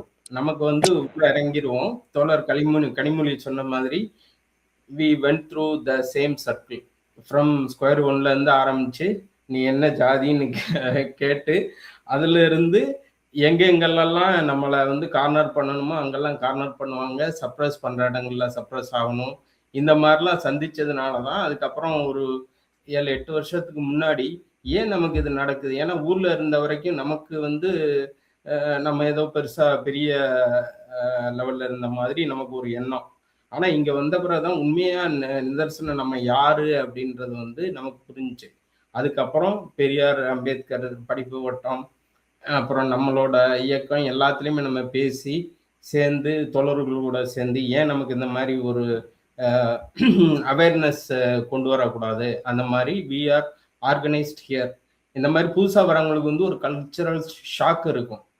அந்த ஷாக்லேருந்து எப்படி அவங்கள வந்து கொண்டு வர்றது, வெளியே கொண்டு வர்றது, வெளியில் வந்து ஓப்பனாக பேச வைக்கிறது, இந்த மாதிரி நிறைய இது கொண்டு வரோம். ப்ளஸ் செந்தில்வேலு அண்ணன் நம்ம சான் ஆண்டோனியோவில் நம்ம மீட் பண்ணும்போதும் நம்ம பேசினது தான். பிற்படுத்தப்பட்ட மக்கள், ஓபிசி மக்கள் நிறையா பேர் வந்து அவேர்னஸ் இல்லாமல் இருக்கிறாங்க. நிறையா தமிழ்நாட்டிலையும் சரி இந்தியாவிலையும் சரி எல்லாருமே நம்ம வந்து மேலே இருக்கோம், இடஒதுக்கீடு வந்து நமக்கு இல்லை அப்படிங்கிற மாதிரியான ஒரு எண்ணத்தில் இருக்கிறாங்க. அது ரொம்ப தவறு. நம்ம தான் அதிகமான இடஒதுக்கீடு வாங்கிட்டு இருக்கிறோம். அதை ப்ராப்பராக பயன்படுத்துறதுக்கு நமக்கு அது வந்து சேரல. அந்த அவேர்னஸ் கிரியேட் பண்றதுக்கு நம்ம எல்லாரும் இப்போ சேர்ந்து கண்டிப்பா. இப்போ அமெரிக்கால எங்க இருக்கிறீங்க? டெக்சாஸ் இருக்கிறீங்க. நான் உங்க அனைவருக்கும் மீண்டும் ஒரு முறை நன்றி சொல்லி சுருக்கமா எல்லோருமே ஒவ்வொருத்தராக இந்த அடுத்த தலைமுறைக்கு நீங்கள் சொல்ல விரும்பக்கூடியது என்ன அப்படிங்கிறத ஓரிரு நிமிடங்களுக்குள்ள சுருக்கமா சொன்னீங்கன்னா நல்லா இருக்கும். நான் சகோதரி கனிமொழி அவர்களிடம் தொடங்கினேன். அடுத்த தலைமுறைக்கு நீங்கள் சொல்ல விரும்புவது என்ன? அடுத்த தலைமுறைக்கு அப்படின்னு சொல்லும்போது நம்ம ஏதோ அட்வைஸ் பண்ற இடத்துல இருந்து பேசும்போதுதான் நிறைய சிக்கல் வருது அப்படின்னு நான் நினைக்கிறேன். எப்பவுமே தம்மின் தம் மக்கள் அறிவுடைமை தானே. அடுத்தடுத்த தலைமுறை நம்ம விட நிறைய செய்திகள் தெரிஞ்சவங்களாதான் இருப்பாங்க. ஆனா ஒரே ஒரு இடம் தான் நாம கடந்து வரக்கூடிய இந்த பாதை இருக்குல்ல, இன்னைக்கு பேசக்கூடிய எல்லாமே வந்து ஒரு 35-40 வயது தாண்டி இருக்கிறோம். அப்ப நாம வந்து 20 வயதுகள்ல இருந்த போது எப்படி இருந்தோம், ஏதோ ஒரு இடத்துல நமக்கு அரசியல் வந்து நம்ம தமிழ்நாட்டுல அரசியல் படுத்தப்பட்டுக்கிட்டே இருந்ததுனால ஏதோ ஒரு இடத்துல அந்த தாக்கம் நமக்கு ஏற்பட்டது. நாம கொஞ்சம் கொஞ்சமா நம்முடைய சிந்தனை போக்கு வந்து மாறுது. அப்ப அந்த நம்பிக்கை வந்து எனக்கு இருக்கு. இன்னைக்கு 18ல இருந்து 25 வயசு பசங்க இப்படி பேசுறாங்க அப்படின்னா நம்ம தொடர்ந்து உரையாடிக்கிட்டே இருக்கணும். ஏன்னா இந்த தமிழ்நாட்டை பொறுத்த வரைக்கும் உலகத்துல வேற எங்கேயும் அது இருக்குதான்னு தெரியல. நம்ம இங்க வளர்ந்த நாடுகள்ல இருக்கோம். இங்க கூட அந்த பொலிட்டிக்கல் டயலாக்ன்றது தினசரி நடக்கிறது கிடையாது. நீங்க இன்னைக்கும் ட்விட்டர்ல போய் உட்கார்ந்து கேட்டீங்கன்னா 23-24 வயசு பசங்க திராவிடத்தை பத்தி அவ்வளவு அழகா பேசுறாங்க. அப்ப இங்க அரசியல் படுத்தப்படுறது நடந்துகிட்டே இருக்கு. 100 வருஷமா நடக்குது. தமிழ்நாட்டை பொறுத்த வரைக்கும் கடல் கடந்து இருந்தாலும் நடக்குது. எந்த ஊர்ல இருந்தாலும் நம்ம அதை பேசிக்கிட்டே இருக்கோம். இந்த உரையாடலை மட்டும் நம்ம நிறுத்தக்கூடாது. அந்த பிள்ளைங்களோட நம்ம உரையாடிட்டே இருக்கணும். ஏன்னா நம்ம வந்து இதெல்லாம் நமக்கு தேவையா அப்படின்னு சொல்ற அந்த காலகட்டத்தில இருந்து கண்டிப்பா கலைஞர் தேவை, கண்டிப்பா திமுக தேவை, அன்கண்டிஷனல் சப்போர்ட் திமுகக்கு கொடுப்போன்ற அந்த நிலைக்குள்ள வந்து நிக்கிறோம் இல்லையா? அது வந்து ஒரு ப்ராசஸ் தான். அந்த ஒரு பயணத்தை சாத்தியப்படுத்தியது எதுனா நம்முடைய தலைவர்கள் நம்மளோட உரையாடிக்கிட்டே இருந்தாங்க. நம்ம பகுதியில ஏதோ ஒரு திராவிட சிந்தனையாளர் நம்ம கூட உரையாடிட்டு இருப்பாரு. நாம அதை கேட்டுக்கிட்டே இருப்போம். ஏதோ ஒரு இடத்துல நம்ம தெருவுல நடந்து போகும்போது ஒரு திராவிட முன்னேற்ற கழக கூட்டம் நடக்கும். இல்ல வேற ஏதோ ஒரு தலைவர் அங்க பேசிக்கிட்டு இருப்பாரு. அது நம்ம காதுல விழுந்துகிட்டே இருக்கும். இந்த உரையாடலை மட்டும் நம்ம விட்டுறக்கூடாது. இன்னைக்கு பல சாதனங்கள் வந்துருச்சு. ட்விட்டர் வந்துருச்சு, இன்ஸ்டா இருக்கு, ரீல்ஸ் போடுறோம், ஷார்ட்ஸ் போடுறோம். எல்லா இடத்துலயும் திராவிடத்தை பேசக்கூடியவங்க பேசிக்கிட்டு தான் இருக்காங்க. நீங்க தோழர் செந்தில் அவர்கள் சொன்னது போல நம்ம விதையை வந்து தூவுறோம். அது கண்டிப்பா அதற்கான பலன் இருக்கு அப்படின்றதுதான் என்னுடைய இது. அட்வைஸா நான் சொல்லல. கண்டிப்பா பிள்ளைகள் வந்து மாறுவாங்க. நாம அந்த நம்பிக்கையோட பேசணும். அவனை எதிர்நிலையில வச்சு என்னடா உனக்கு இதெல்லாம் தெரியலையா, அறிவு இருக்கா அப்படின்னு பேசினா அவன் எப்படி நம்ம கூட பேசுவான்? பொறுமையா பேசி அவனை கொஞ்சம் கொஞ்சமா மாத்த முடியும், அந்த பிள்ளைகளை மாத்த முடியும்ன்ற நம்பிக்கை நமக்கு வேணும். அந்த நம்பிக்கையோட நம்ம பேசணும். அதுதான். நிச்சயமா ரொம்ப சரியா சொன்னீங்க தோழர். மிக்க மகிழ்ச்சி, நன்றி. தொடர் உரையாடல்களை நிகழ்த்தி கொண்டே இருக்கும் அப்படிங்க. சகோதரர் செல்வகுமார், உங்களுடைய பார்வை, நிறைவு பார்வை. ஆக்சுவலா நான் வந்து ஜென்சி தலைமுறைக்கு அறிவுரை சொல்றதுக்கு முன்னாடி ஒரு ஒரு பெற்றோரா, ஒரு தாயா தகப்பனா நம்ம குழந்தையோட பேசணுமா, அரசியல் பேசணுமா என்ன இப்பதான் நான் வந்து உணர்ந்து இந்த ஒரு வருஷமா. என் சின்ன பையன் பேர் கபிலன். அவர் வந்து வளர்ந்து வந்த ஒரு குட்டி அணில் தான். பெரிய பையன் முகிலன், அவர் ஏற்கனவே ப்ரோக்ரஸிவ் தாட் உள்ளவர். அவர் 25 வயது. அவருக்கு உலக அரசியல்லாம் தெரியுது. சின்ன வந்து அணிலா இருக்கும்போது நான் வந்து தயங்கினேன், குழந்தைகிட்ட நாம ஏன் என்னுடைய அரசியலை பூத்தோம் அப்படின்ட்டு. அது பண்ண பெரிய தவறு. அப்ப இந்த ஒரு வருஷமா நான் தொடர்ந்து ஏன் நாங்க கலைஞர் ஸ்குவாடா இருக்கோம், ரைட்? நான் ஏன் நான் கலைஞருக்காகவோ அண்ணாவோ தமிழுக்காக மட்டும் நாங்க திராவிட முன்னேற்ற கழகத்தில் இல்லை. அதோடைய பொலிட்டிக்கல் பிலாசபி சமதர்மம், இன்க்ளூசிவ் குரோத்து, ரைட்? அது மாதிரி அப்புறம் மனிதாபிமானம், அறிவியல் சார்ந்து, பகுத்தறிவு, சுயமரியாதை, இதெல்லாம் அவங்களுக்கு நம்ம வந்து அவங்களுடைய மொழியில உட்கார்ந்து பொறுமையா பேசணும். அதுக்காக வெக்கப்படக்கூடாது. அவங்க திட்டுனாலும் பொறுமையா பதில் சொல்லணும். அது நான் ஒரு வருஷமா செஞ்சேன்.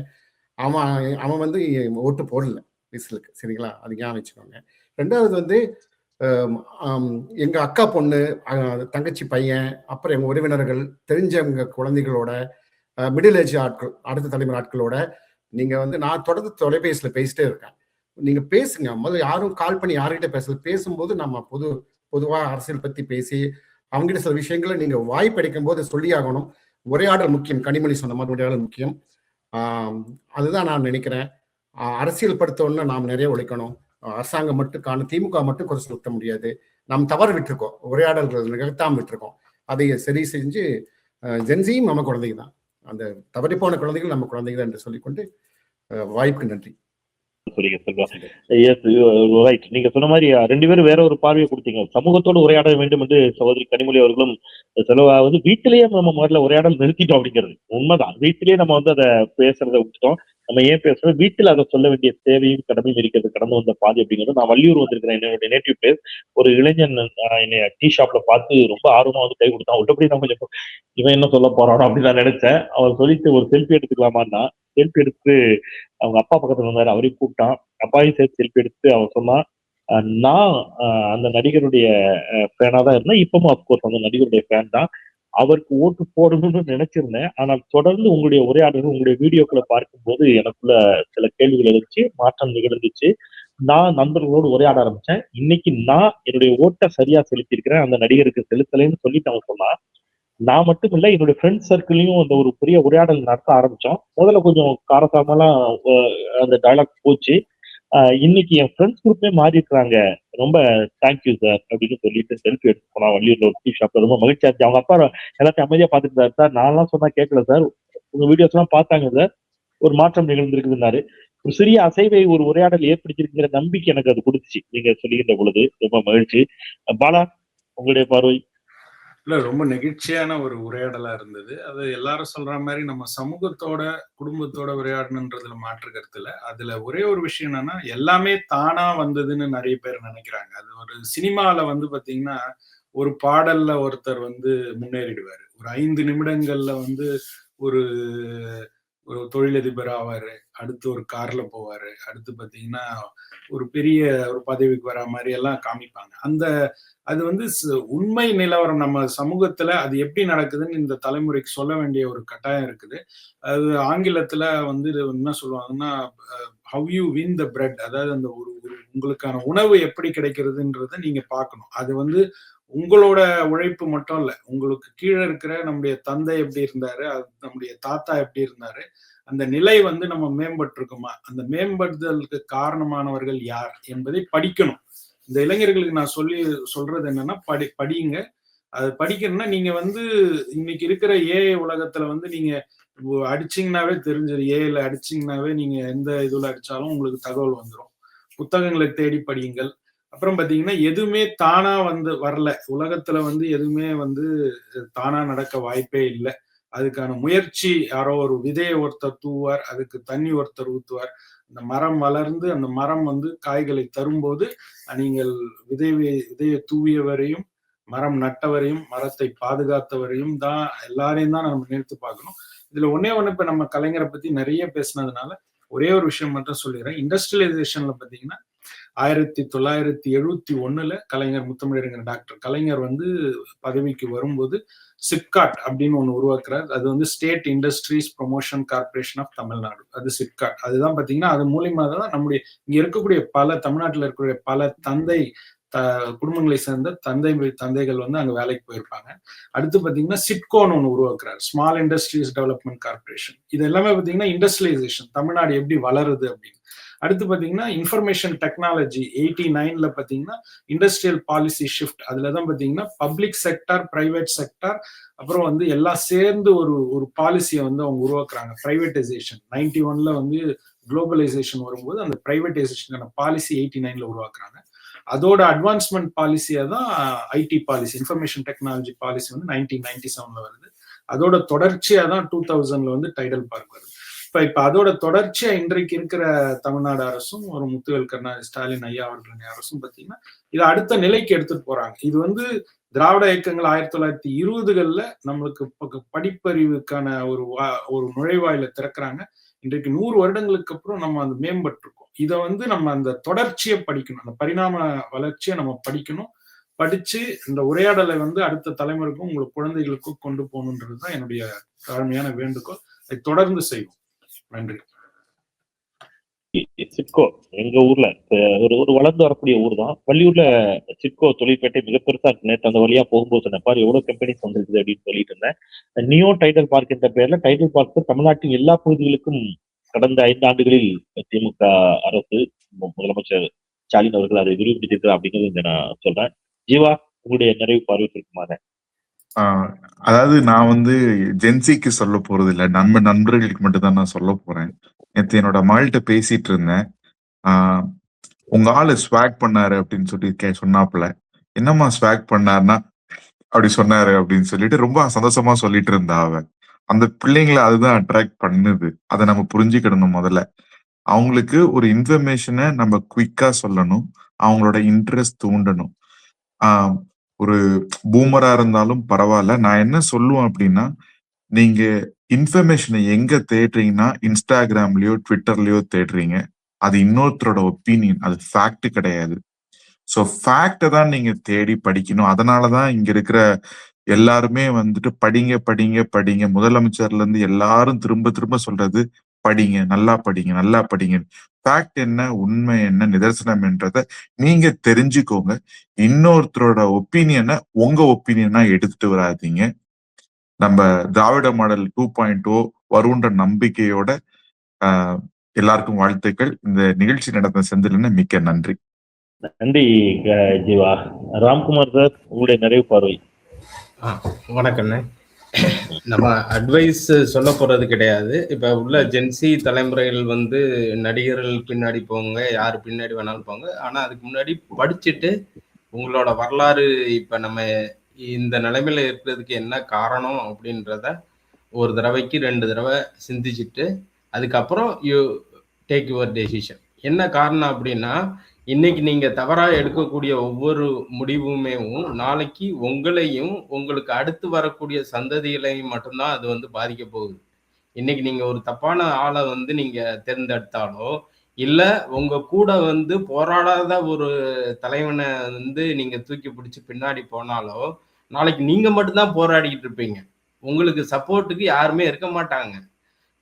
இப்ப வந்து நான் கட்சி சார்பா இருக்கோ அதெல்லாம் நான் சொல்லவே இல்லை. ஒரு தலைவன் நீங்க எடுத்தீங்கன்னா அந்த தலைவன் வந்து உங்க கூட எவ்வளவு நாள் பயணிப்பார் அப்படின்றத வந்து ஃபர்ஸ்ட் நீங்க திங்க் பண்ணுங்க. ஒரு சித்தாந்தம் இருக்குன்னா நீங்க வந்து படிக்கிறது மட்டுமே வாழ்க்கை கிடையாது. ஒரு தலைவன் பின்னாடி போறது மட்டுமே ஒரு ஆம்பிஷன் கிடையாது. அதை தாண்டி உங்களுக்குன்னு ஒரு வாழ்க்கை இருக்கு, உங்களுக்குன்னு ஒரு குறிக்கோள் இருக்கு. நாளைக்கு நீங்க ஒரு வேலைக்கு போகும்போதும் ஒரு உயர் பதவிகளுக்கு போகும்போதும் தான் உங்களுக்கு உலகத்தோட நிதர்சனமே புரியும்.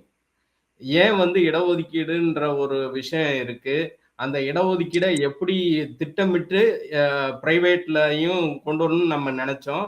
ஆனா அதையும் கட் பண்ணிட்டு இருக்கிற இடஒதுக்கீடு கவர்மெண்ட்டையும் எல்லாத்தையுமே பிரைவேட்டைஸ் ஆக்கி அதனால இடஒதுக்கீடு வந்து சுத்தமா கொஞ்சம் கொஞ்சமா குறைஞ்சிக்கிட்டே வருது. இந்த நிலையில உங்களோட வாய்ப்புகள் வந்து மறுக்கப்படுறதுக்கு பல காரணிகள் இருக்கு. இதுக்கு உங்களுக்கு வலுவான ஒரு இயக்கமோ ஒரு வலுவான தலைவரோ உங்களுக்கு பின்னாடி சப்போர்ட்டா இருந்தா மட்டும்தான் நீங்க already you are in a damaging state. அந்த டேமேஜை வந்து அட்லீஸ்ட் கண்ட்ரோல் பண்ணி திருப்பி ரெக்கவர் ஆக முடியும். ஆனா நீங்க ஒரு சித்தாந்தத்துக்கு பின்னாடி போறீங்க, இல்ல ஒரு தலைவருக்கு பின்னாடி போறீங்க அப்படின்னா அதுல உங்களோட நலனுக்கு எவ்வளவு தூரம் அவர் வந்து பயணிப்பார், போராடுவார் அப்படின்றத மட்டும் நீங்க திங்க் பண்ணிட்டு நீங்க உங்களோட டெசிஷன் எடுங்க. யாருக்கும் ஃபோர்ஸ் பண்ணல, அவங்கவங்க திங்க் பண்ணுங்க. உங்களுக்கு நல்லது எதுன்னு தெரியுதோ அதை நீங்க ஃபாலோ பண்ணுங்க. அவ்வளவுதான். தேங்க்யூ. கலிபோர்னியா கார்த்திக். நன்றி சகோதரர். ஸோ நான் இது வந்து கொஞ்சம் டைரக்ட் அட்வைஸாகவே சொல்ல போகிறேன். எடுத்துக்கிறவங்க எடுத்துக்கோங்க, எடுத்துக்காதவங்க அவங்கவுங்க விருப்பம். இப்போது 2 நாள் முன்னாடி ஒரு இந்த ஷார்ட்ஸ் அதை பார்த்துட்டு இருந்தேன். ஒரு தம்பி வந்து ஒரு நடிகரை பார்க்கறதுக்கு நான் வந்து 1 கிலோமீட்டர் நீந்தி வந்தேன் அப்படின்னு சொன்னான். பார்த்தா அது ஒரு சாக்கடை. அந்த இவர் கேட்குறாரு, என்னங்க இதில் போய் நீந்தி வந்திருக்கீங்க, ஏதாவது ஆயிராதா? என் தலைவனை பார்க்க நான் வரேன், நான் செத்தா சாகிறேன். அப்படிதான் அந்த உயிர் போனோம்னா போயிட்டு போகுது. இது ஊடகங்கள் வந்து இதை பாரு இந்த அளவுக்குலாம் பண்ணுறாங்க, நீங்கள் அதை விட மேலே பண்ணணுன்ற மாதிரி அதை பிரதிபலிக்காதீங்க. எவ்வளோ ஒரு தன்மானமும் ஒரு சுயமரியாதையும் அந்த பையனுக்கு கொஞ்சம் கூட இல்லை. அந்த தம்பி பாவம், நம்ம சகோதரன் தான். இதெல்லாம் நமக்கு வந்து உடம்பு கூசுற மாதிரி இருக்கு. அவன் அம்மா அப்பாவை பற்றி நினைக்கல, நண்பர்கள் சுற்றம் எதையுமே அவன் நினைக்கல. அந்த அளவுக்கு அந்த ஒரு நிலைமையில நம்ம இருக்கோன்றதை அவனே உணரல. டீசெண்டாக வாழணும்னு நினைக்கிறவங்க அவங்க வந்து அவங்களுக்குன்னு ஒரு நேர்த்தியான வாழ்க்கைன்னு அந்த வழியில தான் போகணும். எப்படி வேணா இருந்துடலாம், கடைசியில் நம்ம இது பண்ணணுன்றது முடியாத விஷயம். ஒன்று அதை பார்த்துக்க. 2வது, பெற்றோர்கள் வந்து நமக்கு கிடைக்காதது நம்ம குழந்தைக்கு கிடைக்கணும், நம்ம என்ன வேணா பண்ணலாம்னு சொல்லிட்டு நம்ம எல்லாமே பண்ணுறோம். அது ஒரு பெற்றோர் மனசு. அது வந்து குழந்தைங்களுக்கு நம்ம அடிமையாயிடக்கூடாது. அது இதே ஒரு பாசிட்டிவ் ரீஎன்ஃபோர்ஸ்மெண்ட்டாக சொல்லுங்கள். அதை சமாளிக்கிறது ரொம்ப ஈஸி தான். வந்து இது மாதிரி எனக்கு இவருக்கு நான் சொல்கிறதுக்கு ஓட்டு போட்டால் தான் நான் சாப்பிடுவேன்னு சொன்னேன். தம்பி நான் போடுறேன்ப்பா, நீ கணக்கில் ஒரு 100 வாங்கு, ஓட்டப்பந்தயத்தில் நீ முதல்ல வா, நான் பண்ணுறேன், நீ நான் செய்கிறேன்னு சொன்னால் அந்த குழந்தைங்க திரும்ப வரவே வராது.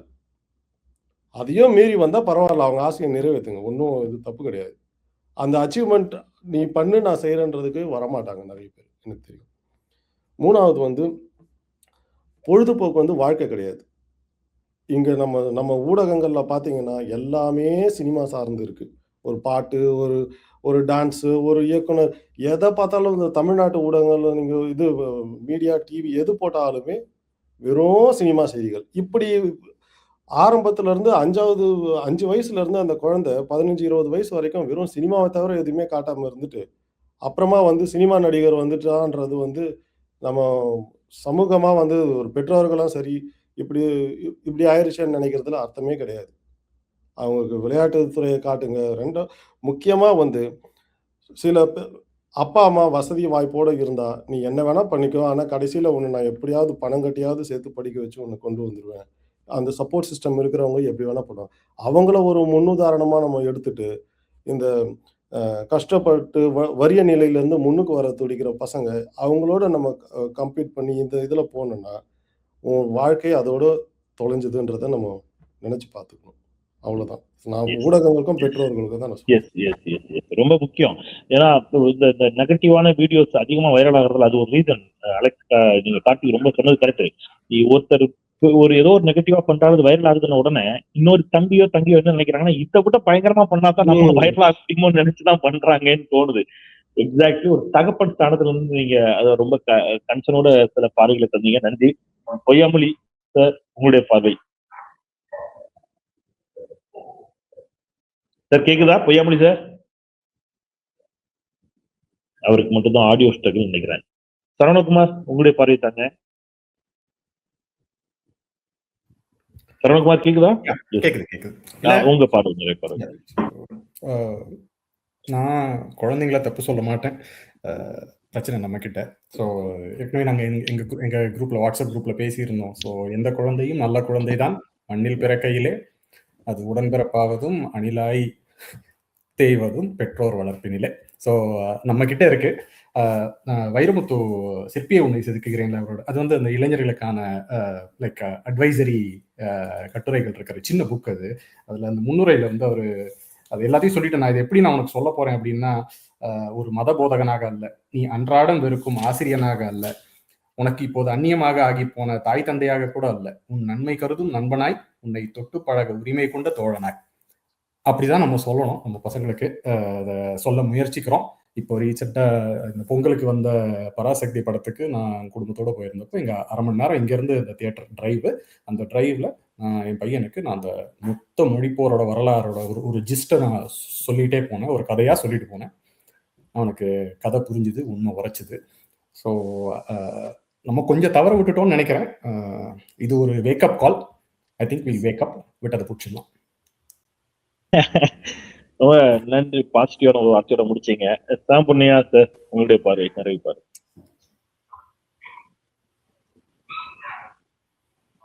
எஸ் சாம் பொன்னையா, உங்களுடைய நிறைவு பார்வை. எஸ் எஸ் மிஸ் சாம் கேக்குதா? ஓகே, நான் இப்போ கோபியோட கருத்தை கேட்டு வந்துடுறேன். கோபியோட கருத்தை கேட்டுட்டு பொய்யாமொழி ஷாம் பொன்னையாவோடைய கருத்தை நான் நிறைவாக்கிக்கிறேன். கோபி, உங்களுடைய பார்வை. நான் சரணகுமார் என்ன முடிச்ச இடத்துல இருந்து என்னுடைய நிறைவு கருத்தை தொடங்குறேன். பராசக்தி படம் நானும் போய் தியேட்டர்ல பார்த்துட்டு இருந்தேன், இங்க அமெரிக்கால தான். அதை முடிச்சுட்டு கரெக்டா படம் முடியும் போது ஒரு பெற்றோர் வந்து அவங்க குழந்தைகிட்ட சொல்ற அந்த ஒரு வார்த்தை வந்து தியேட்டர்ல டக்குன்னு எல்லாம் சவுண்ட் ஆஃப் ஆன உடனே அது பயங்கரமா கேட்டது. அந்த என்ன வார்த்தைன்னா, இப்ப தெரியுதா நான் ஏன் உன்னைய தமிழ் ஸ்கூல் போக சொல்றேன் அப்படின்னு சொல்லிட்டு அப்படின்னு அந்த வார்த்தையை கேட்டாரு. தியேட்டர்ல படத்தை முடிச்ச உடனே அந்த வார்த்தை ஒரு அவங்க திட்டம் போட்டு பண்ணலாங்க. அங்க படத்தோட இருக்கும்போது பேசிட்டு இந்த உணர்ச்சி தளவுல பேசிட்டு இருக்காங்க. கரெக்டா படம் முடிஞ்ச உடனே அது பிரம்மாண்டமா கேட்டது. அத்தனை பேரும் எந்திரிச்சு அதுக்கு கிளாப் பண்ணாங்க. அது படத்துக்காகங்கிறத விட அந்த ஒரு வார்த்தை வந்து கோர்வையா அமைஞ்சது. சோ இதுல இருந்து நம்ம இந்த கருத்தோட ஒட்டி நான் எடுத்துட்டு வர்றது என்னன்னா, அவங்கள அதாவது ஜென்சி தலைமுறையாகட்டும் அடுத்த தலைமுறையில வந்து நம்ம இருக்கிற இடத்துக்கு கொண்டு வரதை விட நாம அவங்க லெவலுக்கு போய் அவங்களுக்கு புரிகிற வார்த்தைகள், அவங்களுக்கு பழகின அந்த மீடியம்ஸா இருக்கட்டும், இன்ஸ்டாவா இருக்கட்டும், எதுவா இருக்கட்டும், அது மூலமா போய் நம்ம கருத்தை சொல்லணும். அவங்க லாங்குவேஜ்ல புரியுற மாதிரி சொல்லணும். அது மூலமா மட்டும்தான் அவங்களை அரசியல்படுத்த முடியும். நிறைய பேர் பண்ற தப்பு என்னன்னா, அவங்களை கஷ்டம் தெரியாம வளர்க்குறோம் அப்படின்னு சொல்லிட்டு வளர்க்குறாங்க. அதுல எந்த தப்பு இல்லை. ஆனா இப்போ நம்ம ஏன் கஷ்டப்படாம இருக்கிறோம், அதுக்கு யார் காரணம், நம்மள அந்த கஷ்டத்துல இருந்து யாரு மீட்டு வந்தாங்க, நம்ம எப்படி மீண்டு வந்தோங்கிற காரணத்தையும் சொல்லி பழக்குங்க. அப்பனாதான் அவங்க ஃபியூச்சர்ல அவங்க திரும்ப கஷ்டப்படாத இடத்துக்கு போவாங்க.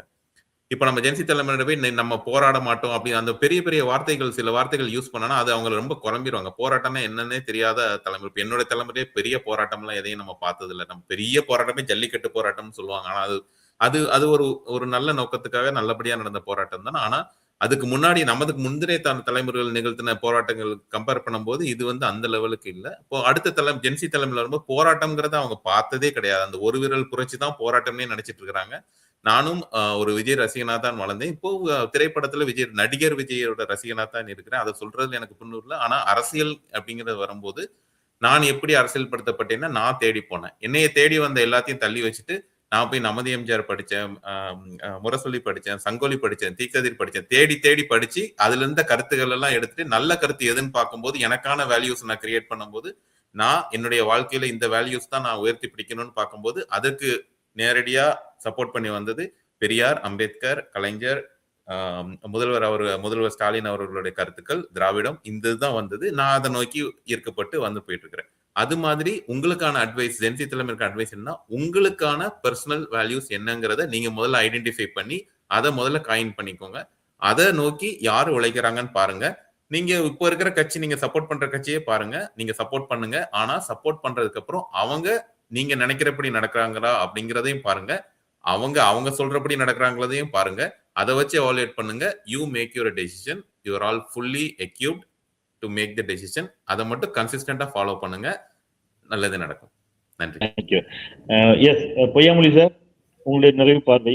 என்ன இளந்தலைமைக்கு நம்ம ஜென்ரலா அட்வைஸ் பண்றது அவ்வளவு நல்லதில்லை. ஆனா அவங்களுக்கு நம்ம என்ன புரிய வைக்கணும்னா, தலைவர்கள் வந்து சினிமாவில் தேடக்கூடாது, நிஜ வாழ்க்கையில தேடணும்.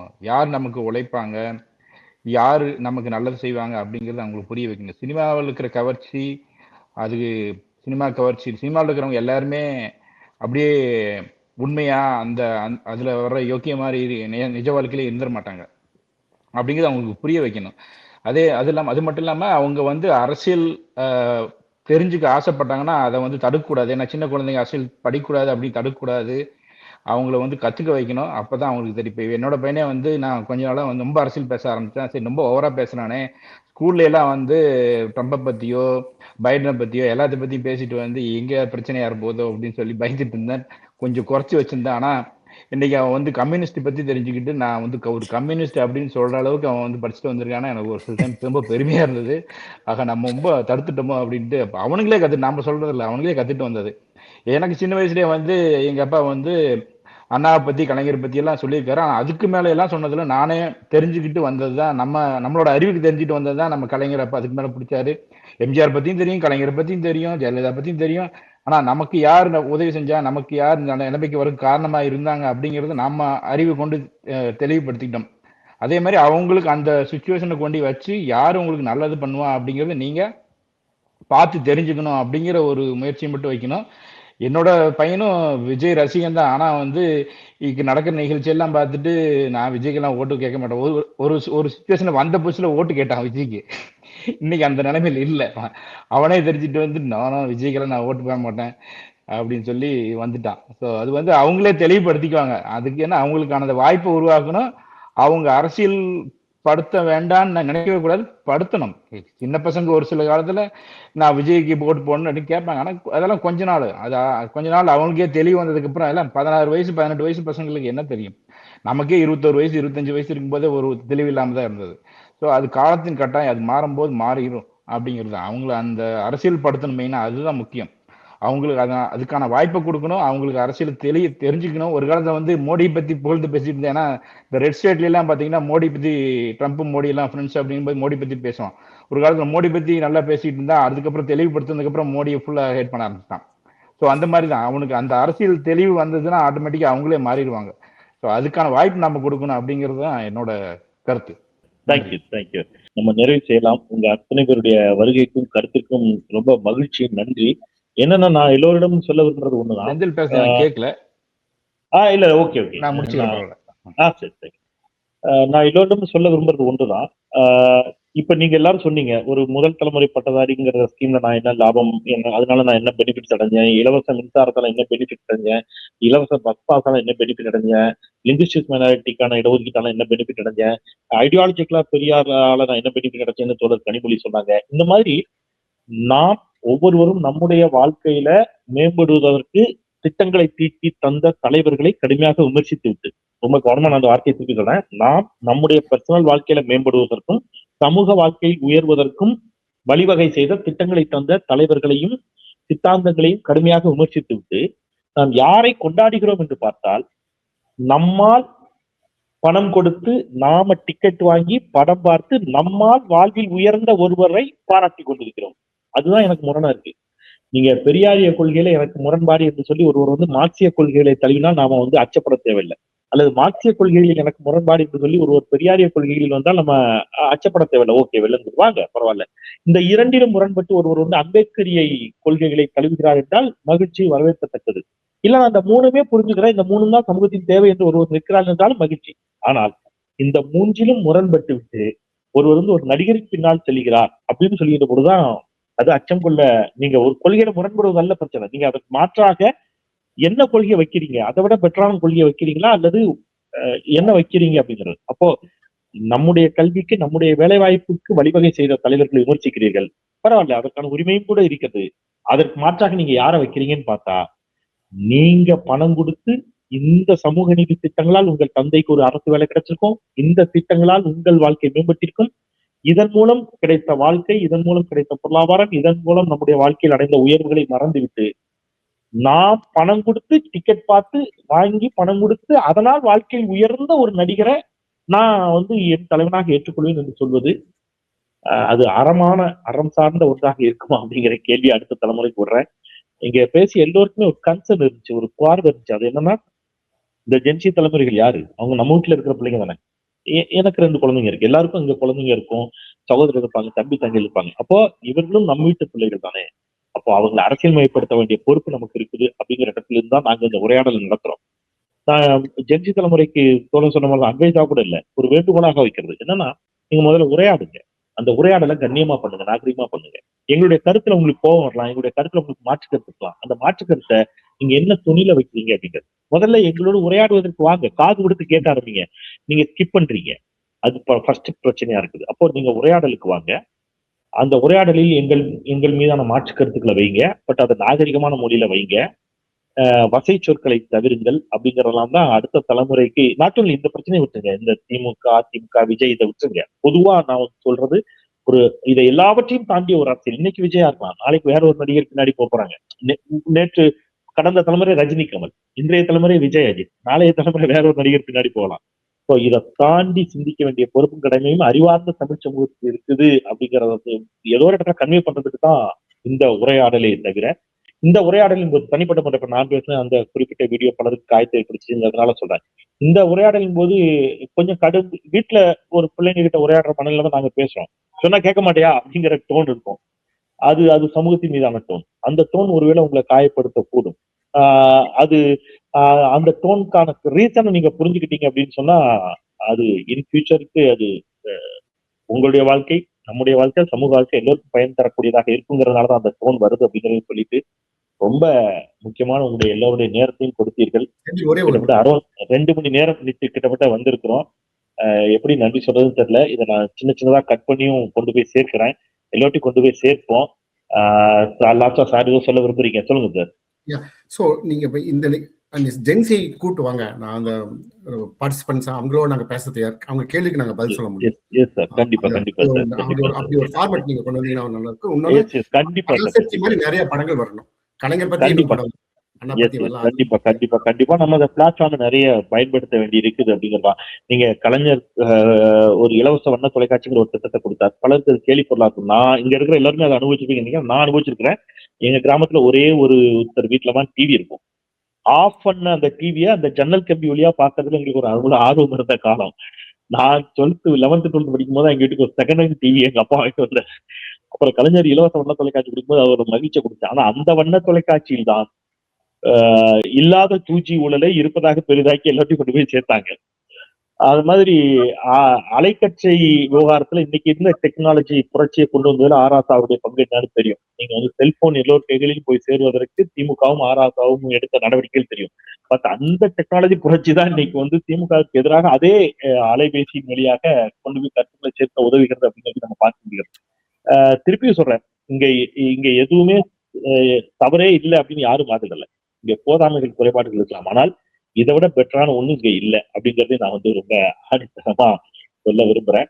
அத்தனை பேருக்கும் நெஞ்சம் நிறைந்த நன்றி. ஒரு 2 மணி நேரம் உங்களுடைய எவ்வளவு விலை கொடுத்தாலும் தகும் அந்த நேரத்தை சமூகத்திற்காக, திராவிட இயக்க சிந்தனைக்காக, பெரியாருக்காக, அண்ணாவுக்காக, கலைஞருக்காக நீங்க ஒதுக்கி தந்தீங்கிறது தெரியும். அதை தமிழ் கேள்வியின் வாயிலாக பதிவு செய்யக்கூடிய வாய்ப்பு எனக்கு கிடைத்ததற்கு நான் நன்றி சொல்லிக் கொள்கிறேன். உங்கள் அத்தனை பேருக்கும் நன்றி சொல்லி நாம் நிறைவு செய்யலாம். நன்றி. இந்த முயற்சியில் முன்னெடுத்த பாலா உங்களுக்கும் நன்றி. வந்திருந்த அத்தனை பேருக்கும் நன்றி. நிறைவேற்றலாம். நன்றி, வணக்கம்.